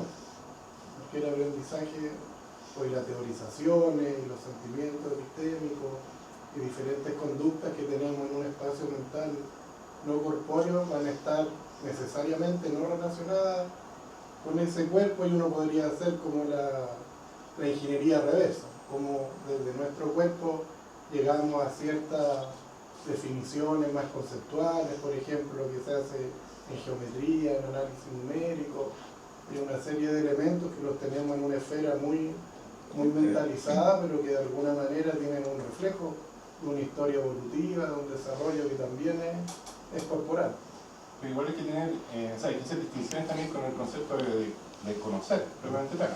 Yo creo también, porque hay distintos tipos, ¿cierto? Si hablamos del conocimiento motor, bueno, el cuerpo casi por definición de lo que es conocimiento motor va a ser importante y posiblemente hasta constitutivo.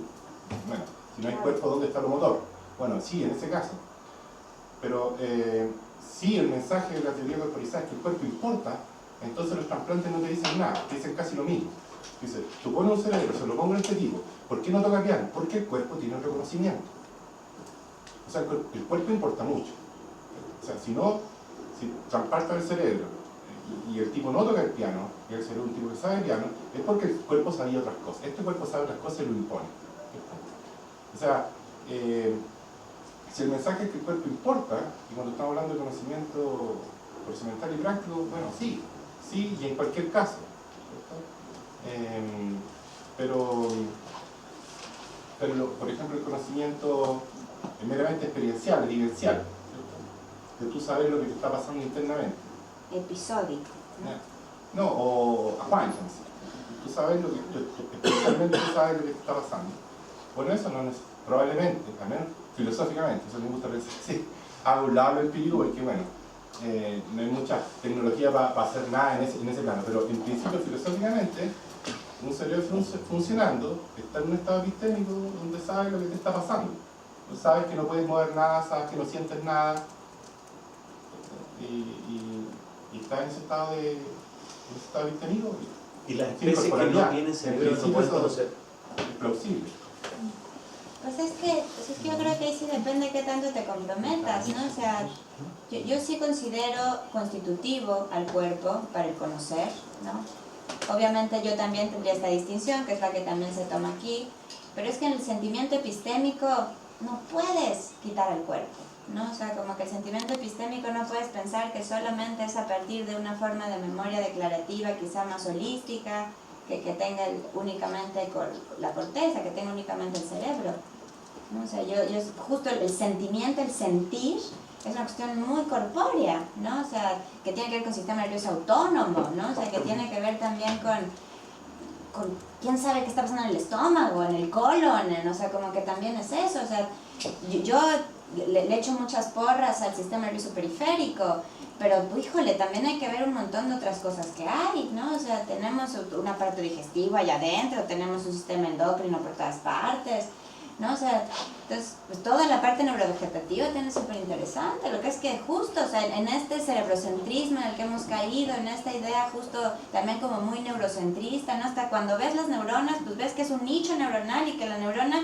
pues si no tuviera 100.000 células gliales alrededor, no haría nada, ¿no? Entonces, como de alguna manera cada vez vamos saliéndonos de todos esos reduccionismos, ¿no? Vamos viendo cómo, si no empezamos a ver las cosas de un modo más ampliado, pues no vamos a poder generar conocimiento teórico, no vamos a poder generar como estas definiciones tan importantes, ¿no? Entonces, pues sí, a mí me gusta el sistema nervioso periférico, pero justamente creo que hay un montón de cosas que no sabemos, ¿no? Y en el sentimiento, en el sentir, es donde justamente queda como muy obvio, ¿no?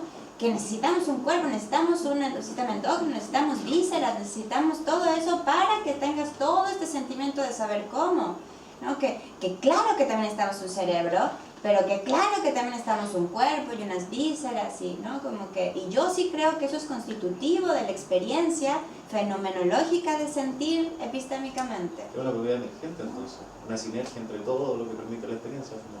Sí, bueno, o sea, yo creo que como buen activista, pues sí tienes que plantear que siempre son emergencias, ¿no? O sea, creo que la emergencia está muy de la mano con estas cosas. Mi pregunta sobre, no sé, analizar una esponja de mar que no tiene cerebro y que puede experimentar ciertas reacciones en su cuerpo y las puedes medir, y esas reacciones pueden estar relacionadas con algún estímulo externo y que se mueve de cierta manera, uno podría decir que el cerebro en realidad no es tan importante, porque no hay cerebro en esa especie, pero sí está reaccionando y sí está aprendiendo y sí está conociendo. Claro. La cognición corporal.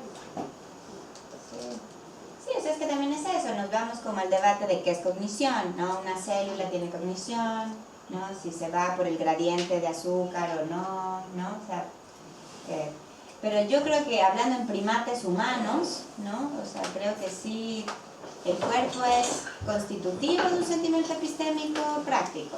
O sea, yo sí creo que el saber cómo, el sentimiento de saber cómo, necesita un cuerpo, ¿no? No es suficiente, pero sí es necesario, ¿no? O sea, creo que sí sin un cuerpo y todas estas habilidades que vas aprendiendo con el pasar de los años, que vas generando más experticia y con todas estas reacciones neurovegetativas que tenemos cuando tenemos un sentir, yo creo que no habría un sentimiento de saber cómo, ¿no?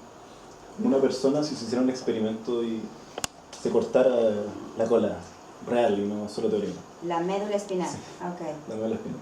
Y si hiciéramos algunos estímulos, más o menos copiando los estímulos que podrían generar esta sensación de saber cómo.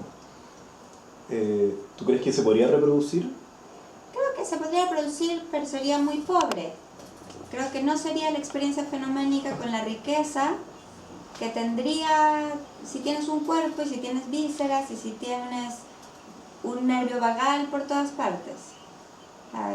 De que algo, por supuesto que algo experimentarías parecido a lo que conocemos, pero también es ser un poquito arrogante, ¿no? Es pensar que de verdad ya tenemos tan mapeado, ¿no? De verdad ya vamos a saber qué picar para simular una experiencia, ¿no? O sea, no creo que lo podamos hacer en este momento. No. O sea, quizá pero creo que lo podríamos llegar a hacer en algún momento. Quizá algún día, pero entonces justo tendríamos que tener pues todo el bagaje y yo creo que igual no sería la misma experiencia. El problema sería que la experiencia se genera abajo. Si yo tengo que reproducir lo que pasa abajo para obtenerlo arriba, no es suficiente arriba para obtener la experiencia en sí mismo. Entonces da lo mismo si tengo la experiencia natural desde abajo, así tengo que reproducir la experiencia de lo que pasa abajo un poco más arriba.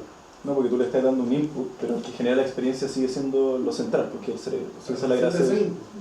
No, sí, el input no está en discusión, yo creo que... Sí, el input va a ser igual. Se asume que ahí la corporalidad es necesaria. No, incluso sin input, o sea, lo que necesita, sí, por ejemplo, este es un condicional súper grande, sí, digamos, sí, la causa inmediata, por así llamarlo, vamos, o el antecedente inmediato, de nuestra experiencia consciente, es cierto funcionamiento cerebral, cortical en alguna parte. Si ese es el antecedente inmediato, entonces solo basta que esté ese estado estructural funcional del cerebro en el que tiene que estar para que esté eso. No importa todo lo distal.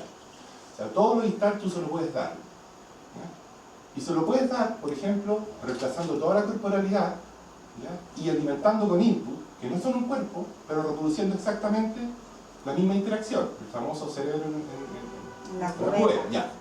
Pero también le puedes sacar todo el input, porque si tú puedes hacer que el cerebro vuelva a correr por los mismos estados, sin input, autónomamente, entonces si el cerebro es el antecedente inmediato de la experiencia consciente, lo puede hacer, y sin input, completamente solo. Entonces, vuelvo a lo que es un gran condicional, sí es así. Si no es así, yo creo que el punto lo tiene, el punto sería como dices tú, o sea, no va a ser igual y no podría ser.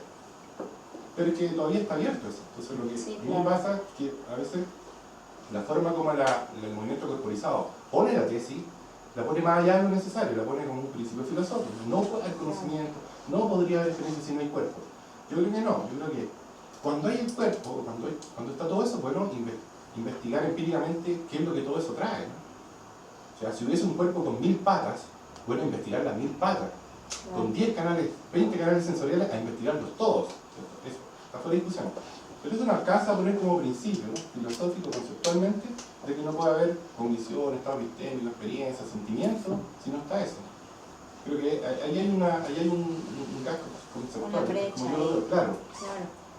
Sí, puede ser que sí, o sea que cuando tengamos esos tipos de herramientas científicas... Y que al reconocer eso, y que al reconocer ese punto, el proyecto de condición corporizada no pierde, para mí, ni un ápice en su fuerza y en su interés, ¿no? O sea, como que podría aprenderse sin problema de esa tesis como más ambiciosa que es la problemática, que es la que hace ruido. Claro, pero es que creo que eso también se inserta en un contexto, ¿no? O sea, justamente esta argumentación tan fuerte, ¿no? De lo constitutivo que es del cuerpo, pues también tenía que ver con una metáfora computacional, ¿no? Con una idea donde el cuerpo era el hardware, claro, y la mente el software, ¿no? Entonces que podría ser también una especie de sobrereacción de parte mismo, claro, ¿cierto? Que Sí, lo que pasa es que sí también creo que una cosa es el conocimiento y otra cosa es el sentimiento de conocer, ¿no?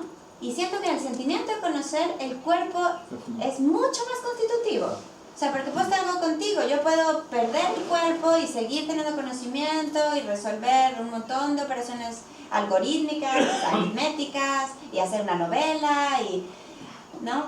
Pero sí, el sentir, te aseguro que mi sentir sería completamente distinto, ¿no? O sea, es que eso es interesante el sentimiento. Pero podría haber algún tipo de sentir. No, sin podría duda. ser muy distinto, porque Claro. yo tengo la angustia de no poder hacer nada. Sí, no es una opción ontológica, o sea, de que existiría un tipo de sentimiento sin toda esta riqueza, ¿no? Que implica un sentimiento epistémico de alguien que tiene posibilidades de acción sobre el mundo, ¿no?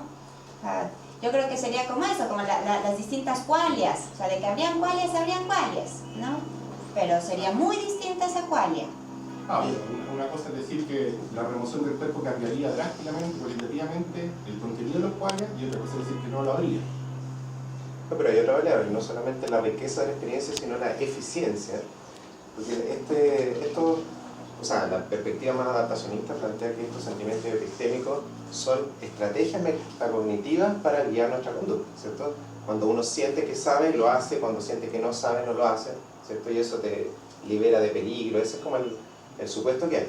Entonces, si además de ser una experiencia menos rica, imagínate que fuera inevitablemente menos eficiente. O sea, de cualquier manera, aunque tengáis ciertos sentimientos, su eficiencia baje radicalmente. Uno diría, desde el punto de vista funcional, no estás teniendo en plenitud ese sentimiento. ¿Sí? Independientemente de qué tan rico sea fenomenológicamente, si es que tú pensáis que su origen tiene que ver con su función. ¿Y qué tan bien fundamentado está esa no, es pura especulación algorista, como siempre. Claro, pero tiene harto sentido. O sea, si tú sentís que vaya a poder saltar el la metacognición y tenéis bien calibrado ese sentimiento, te vaya a salvar. Y si te ponías a saltar y tu sentimiento está mal calibrado, probablemente te muráis. Sí, pero eso no significa que tú tengas ese sentimiento por esa razón.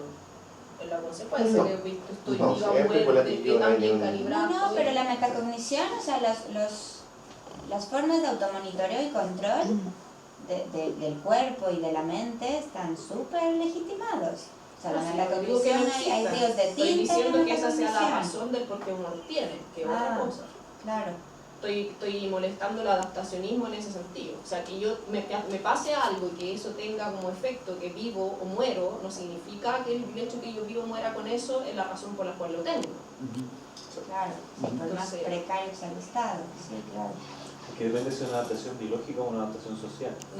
No, pero es porque yo no soy muy adaptacionista, entonces para mí ni siquiera la adaptación biológica es necesariamente así, pero bueno, eso ya es posición. O sea, también en biología, la biología más dura podemos argumentar que no es así.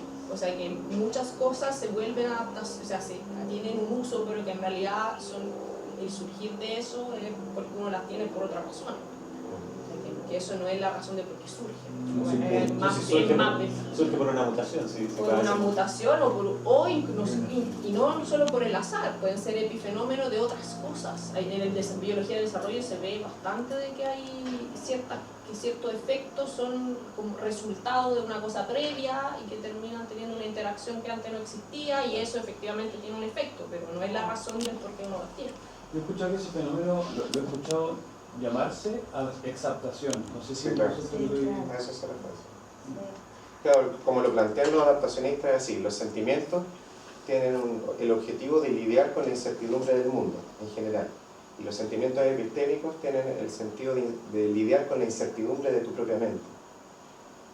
Porque en tu mente hay incertidumbre, a veces te acordáis de algo, a veces no te acordáis de algo. Entonces tú tenías un sistema para decir, para monitorear qué cosas recuerdo y qué cosas no recuerdo. Pero anda a hacer un experimento para eso, ni siquiera han podido demostrar, no sé, el origen del corazón de esa manera, imagínate, un sentimiento. Así. No, pero bueno, en la intersubjetividad, ¿no? Justo, pues sí hay cosas correctas y cosas incorrectas. Y sí te sirve para poder tener una cuestión más exitosa en tu pequeña comunidad, en tu pequeño mundo, pues sí te sirve hacer las cosas de manera correcta, ¿no? También para evitar lesiones, ¿no? Como que yo creo que esas también son como prácticas de autocuidado que tenemos los seres humanos. No creo que sea una cuestión adaptacionista, pero es una cuestión... Funcionalista. Pues sí, una cuestión más funcionalista, ¿no? O sea, pues a mí no me gusta pegarme, ¿no? A mí no me gusta el dolor, ¿no? Hay gente a la que le gusta el dolor, pero bueno, a mí no me gusta el dolor, entonces pues si me voy a dedicar a jugar voleibol, pues voy a tratar de hacerlo lo mejor que pueda para que la pelota no me pegue, ¿no? O sea, como que creo que es... Pero la probabilidad de que te pegue nunca se acaba. No, pero yo creo que sí. Yo creo que si eres más experto, pues hay menos probabilidad, ¿no? Porque sabes cómo darle la pelota, ¿no? O sea, si no sabes, es más probable que te golpees, ¿no? O sea, no es que una pelota al azar, obviamente una pelota al azar te puede llegar del campo de al lado, donde están jugando voleibol. Hay una pregunta, cambiando un poco para otro lado, una pregunta, el concepto de sentimiento epistémico ¿tiene cualificación normativa? O sea, que el sentimiento epistémico es correcto o incorrecto. Completamente. ¿Sí? Sí. ¿Por qué? ¿Por qué? Pues porque así nació, o sea, como que inevitablemente al tener un sistema de automonitoreo, es un sistema de automonitoreo de lo que es correcto y lo que es incorrecto. Sí, ¿no? De lo... por la parte epistémica. Claro. Pero el sentimiento. Porque No, independiente de que sea el sentimiento, entonces, por ejemplo, yo puedo tener miedo o no sé, cualquier otra cosa. En este caso es sentimiento relacionado a un saber, así sea o no. Pero si preguntaba, porque uno también podría decir que a nivel de los sentimientos, de las sensaciones, ¿cierto? ¿Cuál es la normatividad? A nivel epistémico está claro, ¿cierto? Sea o no sea, hay condiciones de corrección. Claro. Pero con respecto a lo que uno siente, la normatividad es derivada, es indirecta, o sea, la consecuencia que te trajo. Si el tipo sentía que sabía cómo escalar, ¿cierto? Y después tú ves que todos se cayeron, bueno, no calzaba lo que sentía con lo que sabía, porque en realidad no sabía. ¿Ya? Claro. Pero cuando hablamos de sentimiento epistémico siempre hablamos de sentimiento, ¿ya? El adjetivo epistémico. Pero el sentimiento, hay condiciones de corrección por un sentimiento puede estar bueno o malo en sí mismo, correcto o incorrecto en sí mismo, un sentimiento, independiente de las consecuencias o los antecedentes. Esa es como una pregunta de psicología social. No, yo creo que no, pero sí es valorativo. O sea, sí, la misma definición de sentimiento tiene que ver con el componente valorativo, ¿no? Aquí están letras chiquitas, ¿no? Se consideran experiencias conscientes y fenomenológicas que tienen los agentes vivos en ciertas circunstancias con una atribución evaluadora y que motiva comportamientos de acercamiento o de rechazo, ¿no? O sea, de alguna manera, no es tanto lo epistémico, justo tiene que ver con una acción más de correctez o no correctez, validez o no validez, pero el sentimiento en sí, la emoción en sí, se considera que tiene una parte evaluadora. O sea, que de una u otra manera es valorativa, pues, ¿no? Por eso hay emociones positivas y emociones negativas, ¿no? O sea, como que de una u otra manera... Pero eso es una consideración social. Ah, completamente, ¿no? Sí, o sea, bueno, es biológico-social, sí. ¿no? Porque... Dolor. O sea, a la base. No, pero pensando en la ira y en la pena. Experiencia fenomenológica. Se define como algunas sociedades donde la ira, comillas, es bien vista. En otras sociedades donde no es bien vista. Pero es una capa cultural que se construye sobre lo biológico, porque los animales también muestran pena cuando se mueren alguna de sus... Yo creo que va como al propósito del sentimiento, porque el sentimiento no existe como una experiencia suelta, sino que tiene este contenido de acercarte o alejarte, como que no existe un sentimiento que sea neutro. Pueden culturalmente leerlo distinto, pero siempre tiene como una direccionalidad. O sea, siempre intencional. Siempre modifica el comportamiento. Exacto. Como ese Y es biológico también, o sea, es que no solo es social en el aspecto en que justo pues tenemos el dolor, o sea, el dolor te hace que avoides, ¿no? Evites algo, ¿no? Como evites que eso no te cause un sentimiento positivo, ¿no? Y que esta otra cosa sí te causa un sentimiento positivo, entonces te acercas más a ella, ¿no? Quizá de corte es muy adaptacionista, ¿no? Es una idea más como de, pues en el pro por la sobrevivencia, pero el sentimiento y la emoción se definen con este componente valorativo. En el fondo el sentimiento sería positivo si secreta endorfina, serotonina y hormonas de la felicidad. En el fondo, en ese sentido, el sentimiento es positivo. Es que depende, porque al parecer le tienes que adosar algún criterio externo a lo que es la experiencia fenomenológica misma para poder decir si es bueno o malo, si es positivo o negativo. Porque la experiencia fenomenológica misma, en sí, es raro pensar en una normatividad. O sea, ¿Y el logo del siento lo que voy sintiendo. Entonces tú dices, claro, pero eso te llevó, no sé, a esto yo lo considero malo. Oye, yo estoy feliz con mi tristeza, por decirlo de una cosa. O yo en mi vivencia voy en el fluir de mi experiencia fenomenológica, pero ahí, ¿quién me puede decir si mi experiencia, si mi sensación, lo que yo sentí está bien o mal? ¿Pero tú lo dices para todos los sentimientos o solo para los epistémicos? No, dice que los epistémicos sí. Para la experiencia Claro. fenomenológica en general. Me cuesta pensar en una normatividad intrínseca. Sí. Y está definido este sentimiento epistémico como una experiencia fenomenológica, etcétera, etcétera, que tiene ciertos cualificativos, pero sigue siendo una experiencia fenomenológica. Entonces, por eso es mi pregunta conceptual nomás, ¿cierto? Si el sentimiento epistémico, ¿ya?, tenía una normatividad, el concepto mismo, ¿cierto? Parece que históricamente uno dice que la tiene, pero revisar eso, si es que, bueno, cabe o no cabe conceptualmente, o más bien indirectamente por el lado epistémico. Es que yo apostaría que sí, yo apostaría que sí tiene una normatividad intrínseca, o sea, quizá más a la Hans Jonas, ¿no? O sea, como una idea más teleológica quizá, ¿no? Como, pero sí, porque así se define, o sea, es que una experiencia fenomenológica nunca es así nada más, o sea, siempre es en interacción con algo, en interacción está con tu propio cuerpo, o sea, como que... Claro, pero intrínseca, si tú dices intrínseca, sería intrínseca la experiencia fenomenológica, y eso es lo raro. Es como que te dice, bueno, tú sentías que podías escalar, estaba mal porque no sabías escalar. Pero es que eso bueno, es epistémico. Pero eso es lo que yo sentía. No, tú estás diciendo un sentimiento que no es epistémico, entonces eso sería epistémico. Ya, pues, pero, ahí hay otras normas de corrección. Ya, pero, por ejemplo, la ira, ¿no? El sentimiento de ira. Ya, ¿qué de correcto o incorrecto tiene? No como correcto e incorrecto, fenomenológica. pero sí es una cuestión de que si te da bienestar o no te da bienestar. ¿Sí me explico? O sea, es una cuestión que tiene que ver con tu sentir, con tu autocuidado, con tus formas de... A mí no me gusta el dolor, entonces lo evito, ¿no? Entonces yo creo que ahí hay una valoración. Ahí hay, justo no es de correcto o incorrecto, pero sí hay una valoración de me gusta y no me gusta. Claro, porque para Mario ni siquiera sentir dolor sería eminentemente malo, normativamente. Si te entiendo una pregunta. Pero siento que es como diferenciar de una sensación y de un sentimiento. Sí. Yo tenía una observación que no sé si puede ser un ejemplo de lo que estamos discutiendo, a lo mejor es un no ejemplo, sobre el rol cognitivo de lo que uno llamaría sentimiento epistémico, porque hemos hecho el experimento, por ejemplo, a varios sujetos que les plantea un problema matemático.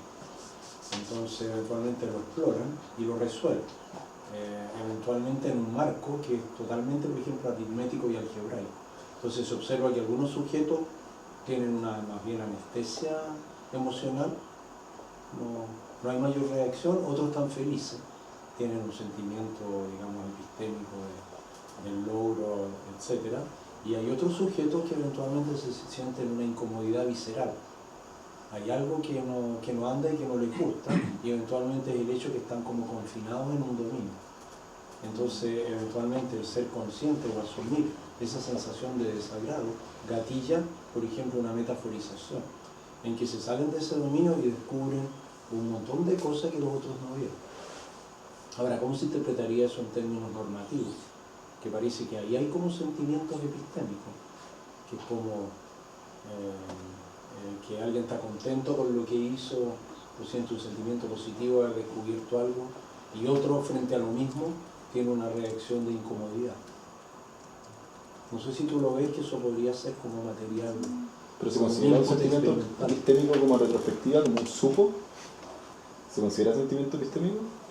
No, ¿sí? ¿Cómo? Pues, según lo que yo entiendo, yo sé muy poco de este tema, pero según lo que tu presentación, lo que yo entiendo, el sentimiento epistémico, que es algo como contemporáneo al hecho, pero no como un sentimiento de logro, porque supe hacer algo. No, pero en el momento mismo. Lo que pasa es que uno hace una pequeña entrevista neurofenomenológica y en algunos casos les pregunta cómo se sintió. Entonces algunos estaban felices o recapitulan, pero puede que algunos lo muestren que están contentos y conformes. Y otros tienen un sentimiento de incomodidad. Frente al mismo fenómeno. En el momento ahí. O sea, si tú los observas, tú a lo mejor lo puedes detectar. Pero hay veces que uno los entrevista a posteriori. Y ya sea que me sea favorable o desfavorable la experiencia, el sentimiento que estoy experimentando, si me sirve para aprender, al final sigue siendo positivo. Claro, ya sea que aprendí porque me dolió, o ya sea que aprendí porque lo pasé bien, estoy aprendiendo igual, desde el punto de vista de la educación en el fondo. Lo que puede ser paradojal ahí es que el sentimiento negativo de desconfort puede ser más gatillador de cosas creativas que el positivo.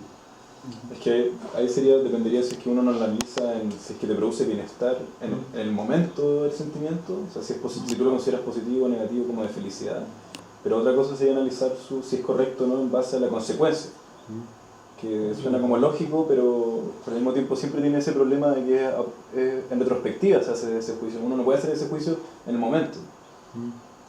Bueno, yo creo que es un poco reduccionista pensarlo en términos de positivo o negativo, a pesar de estar hablando de la experiencia intrínseca fenomenológica, porque, por ejemplo, pensando en el caso de la ira, a mí me da ira algo y es muy incómodo el malestar, pero a la vez también se ha condensado con el hecho de que finalmente puedo expresar una ira que no había expresado hace mucho tiempo o que debería haber expresado hace mucho tiempo atrás. Una sensación de alivio. Claro, y se ven como muchas cosas a la vez, entonces como es bueno o es malo, es como si estamos hablando de no reducir todo a representaciones mentales. Depende del plazo que tiene el efecto. O sea, yo creo que depende de muchas cosas. Como que hay gente que busca experiencias límites y esas experiencias límites son buenas y malas a la vez, ¿cachai? Parece que está malo. No está echando Pablo. Sí, ya termino. Ya estamos en tiempo. Estuvo muy buena esta discusión. Ya, nada más para cerrar. No, bueno, esto es...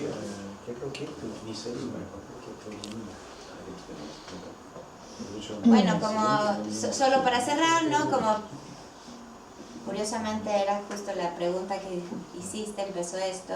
Y era eso, ¿no? Lo que yo apuesto es una experiencia corporal y motora que es constitutiva de la cognición, ¿no? Y que justo esto también lleva a la importancia de la ontogenia, ¿no? O sea, justo yo creo que hasta la valoración de los sentimientos, esta como binariedad, si la llegara a tener, de positivo, negativo, pues también se construyen en un mismo cuerpo, ¿no? Desde las primeras experiencias incluso intrauterinas, ¿no? Y pues también pensar en eso, en que se abre un camino bien interesante, ver si desde cuándo hay sentimientos epistémicos, ¿no? Prácticos, ¿no? Si justo esto también nos lleva a la cognición animal, ¿no? Ver qué tipo de sentimientos epistémicos prácticos o procedimentales pueden llegar a tener los animales, ¿no? Y también los infantes prelingüísticos, ¿no? Yo creo que también para las aproximaciones corporizadas en activistas es bien interesante, que ahí yo creo que hay muchas claves, ¿no? Para ver justo qué tan constitutivo, qué tan importante es el cuerpo para este tipo de experiencias. Y bueno, yo pensaría que también esta parte de un enactivismo más autopoyético, ¿no? Que tiene que ver más con sistemas autónomos, ¿no? Donde los sistemas están organizados y definen las normas que lo constituyen a partir de las constricciones locales que se han fijado en su historia, porque dependen unas de otras y crean un cierre de procesos que se mantienen por las interacciones sensoriomotoras con el entorno, ¿no? Curiosamente, esto es como un poco una idea de esta normatividad como más biológica, ¿no? Sería como más intrínseca. La cellulita, y bueno, de alguna manera esto plantearía como distintos niveles de normatividad, ¿no? Una más biológica, que sería como este mecanismo de regulación y monitoreo que parecen tener los organismos vivos en pos de la supervivencia, en una teleología biológica de Kant, el elan vital de Bernstein, o incluso la teleosemántica de Millikan. Una normatividad más proposicionalista, ¿no? Que es la que tiene que ver con el estado doxástico, ¿no? Que puede ser correcto o incorrecto dependiendo del tipo de contenido proposicional, una normatividad más social, ¿no? Donde las normas y los estándares que provienen de los consensos intersubjetivos de prácticas tienen lo bien y lo mal, ¿no? De acuerdo a estas normas epistémicas, y una normatividad más práctica, más corporizada, donde saber hacer es ser capaz de hacer algo de forma exitosa o correcta, al intentarlo de acuerdo a ciertas reglas, teniendo viabilidad y las posibilidades de movimiento y las reglas de comportamiento. Entonces justo no quedar en que es o una cosa u otra, sino que quizá podemos tener un diálogo entre todo este tipo de normatividades. Obviamente yo creo que cada una de ellas es muy discutible, ¿no? La normatividad biológica, por ejemplo, es todo un berenjenal, ¿no? Pero igual creo que es interesante pensar que pues sí, también podría haber una cierta normativa biológica, ¿no? Yo le apuesto más a que sí, yo creo que aquí igual que no, pero creo que ahí está la discusión, ¿no? Y pues bueno, también esa es la cuestión, ¿no? O sea, los humanos serían capaces de sentir que están realizando prácticas de manera correcta o incorrecta sin la atribución de creencias o estados mentales proposicionales, ¿no? Pues yo obviamente creo que sí. Y bueno, solo para cerrar, pues de esta posición se arguye que la naturaleza normativa de los instrumentos epistémicos podría ser mejor entendida en términos dinámicos, prácticos, interactivos y bioculturales, imbuidos en cualquier comportamiento intencionado, presente desde los animales no humanos. En específico, que los sentimientos epistémicos no involucran únicamente la adquisición y manipulación de contenido informacional codificado, como es defendido en las teorías representacionalistas, sino que tener un sentimiento epistémico deviene de un continuo mental, corporal y contextual, donde las cuatro normatividades podrían converger, ¿no? Siendo la proposicionalista la última en adquirirse, como en esta idea de etapas ontogenéticas, ¿no? Lo primero sería más práctico, y ya hasta el final estaríamos adquiriendo esta. Y pues eso es todo, ¿no? Viva el holismo, hay que integrarlo todo, y pues muchas gracias.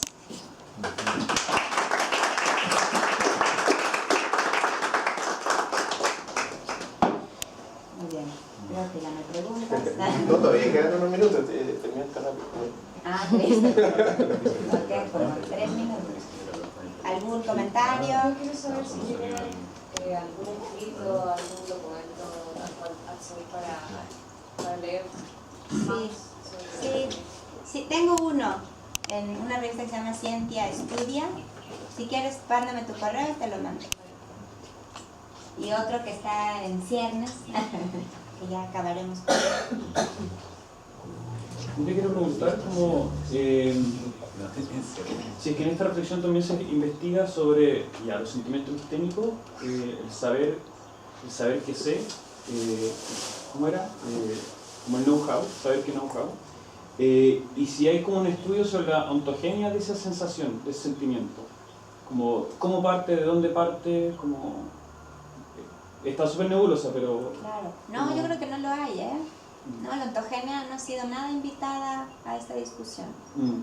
Porque me parece como es solo una sensación, a propósito que estamos hablando de eso, que podría tener mucho que ver con la aparición de la conciencia, como el ser consciente. Como sé que sé, si estudio un poco esa era, como la rastreo hacia sus orígenes, probablemente también tenga mucho que ver con eso. Claro. Pues sí, puede ser, está muy interesante eso que Pero también hay un punto de inflexión entre el no sé y el sé, hay un punto intermedio, hay un gradiente, porque no siempre paso a saberlo completamente de inmediato, ¿no? O de ser ignorante a ser completamente sabio, por decirlo así. Hay una transición. Claro, como la experiencia de, por ejemplo, como de un niño que se da cuenta, tiene por primera vez una realización súper patente de que no sé algo. O porque alguna consecuencia tuvo, quizá como pensando en términos de estructuras cognitivas, ¿qué pasa con eso? Claro. Sí, hay bien poquito al respecto. Por eso también es todo un campo muy fértil de investigación, ¿no?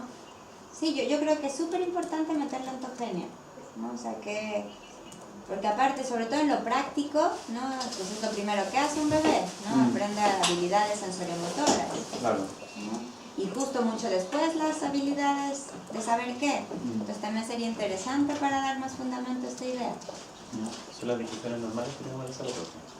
Sí. Sí, de por qué el profe de básica no le enseñó tal cosa que yo tenía que saber ahora el niño que lo recibe en enseñanza media. O llega a la universidad y pasa lo mismo. El profesor de la universidad que decía, bueno, pero ¿cómo no saben esto? Y nos mostraba un texto del segundo medio donde salía eso que tendría que enseñar. Y un pequeño comentario como que me hizo acordar mucho un texto que leí yo, soy psicólogo, trabajé como clínico un tiempo, y en un texto aparecía como de un niño de unos 3 o 4 años que había sido adoptado y que él le pregunta a su mamá en un momento, o creo que su mamá le cuenta a propósito de un descuido, no sé, como que él había sido adoptado, le explica más o menos de qué se trata eso. Y él dice, no, pero yo recuerdo haber estado dentro de tu guata, como que yo sé que estuve ahí. Entonces un poco como también la influencia de la identidad, por decirlo en términos súper amplios, sobre los sentimientos epistémicos. Pensando también en el caso del montañista, como yo sé que sé, probablemente también tiene que ver con como la imagen que tiene de sí mismo, que quiere tener de sí mismo. No, yo creo que aparte el sentimiento epistémico podría ser muy útil, o sea, como que nos podrían enseñar en las escuelas a sentir epistémicamente más correcto, ¿no? O sea, como yo creo que no hay todas estas líneas en la pedagogía como de la importancia que tiene el sentimiento, ¿no? O sea, como la letra con sangre entra, ¿no? O sea, como y como que quizás si tú aprendes a calibrar tus sentimientos epistémicos, ¿no? Podrías tener, o sea, mayores conocimientos útiles, no lo sé, o sea, como que también el sentimiento epistémico podría ser, ¿no? Empieza a haber un sentimiento epistémico de identidad ahora que dices eso. Entonces, bueno, en los últimos estudios en educación, la educación se traslada evidentemente al plano emocional, siempre. Siempre hay una emoción que experimenta un estudiante en el proceso de aprendizaje y eso es inevitable. Entonces uno como profesor tiene que ser capaz de trabajar con ese sentimiento, independiente de cuál sea, y de ayudar a esa persona que experimente ese sentimiento para que ese sentimiento le sea favorable para aprender. Y a veces es súper complicado. Y es un tema, es una reflexión que no está presente en la formación de docente. Sí, sí está. ¿Sí? Últimamente, por eso te digo. Sí. Yo me titulé profesor ahora en 2011, entonces por eso te digo que es reciente. No sé si existía antes. Ya, perfecto. Pero he visto textos de, no sé, del año 40 de educación que hablan sobre la inteligencia múltiple, entonces no me extrañaría que de repente hay como lagunas en estos procesos que ciertas ideas aparecen y reaparecen.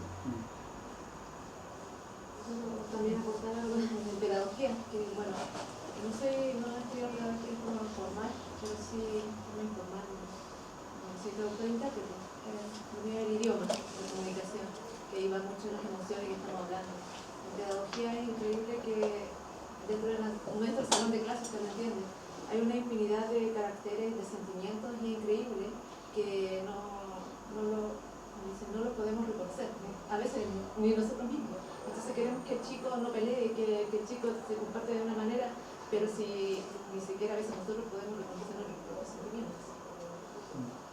Y ahí va el dilema. Pero no necesariamente es más fácil. Sentimiento cuando decimos que la ira, por ejemplo, es mala. No, es un sentimiento más, ¿no? O sea, de cierta medida, el dolor, ¿por qué? El dolor y la felicidad. Es que, ¿cuál es malo y cuál es bueno? No es malo, no es bueno. Está. Lo importante es reconocernos dentro de...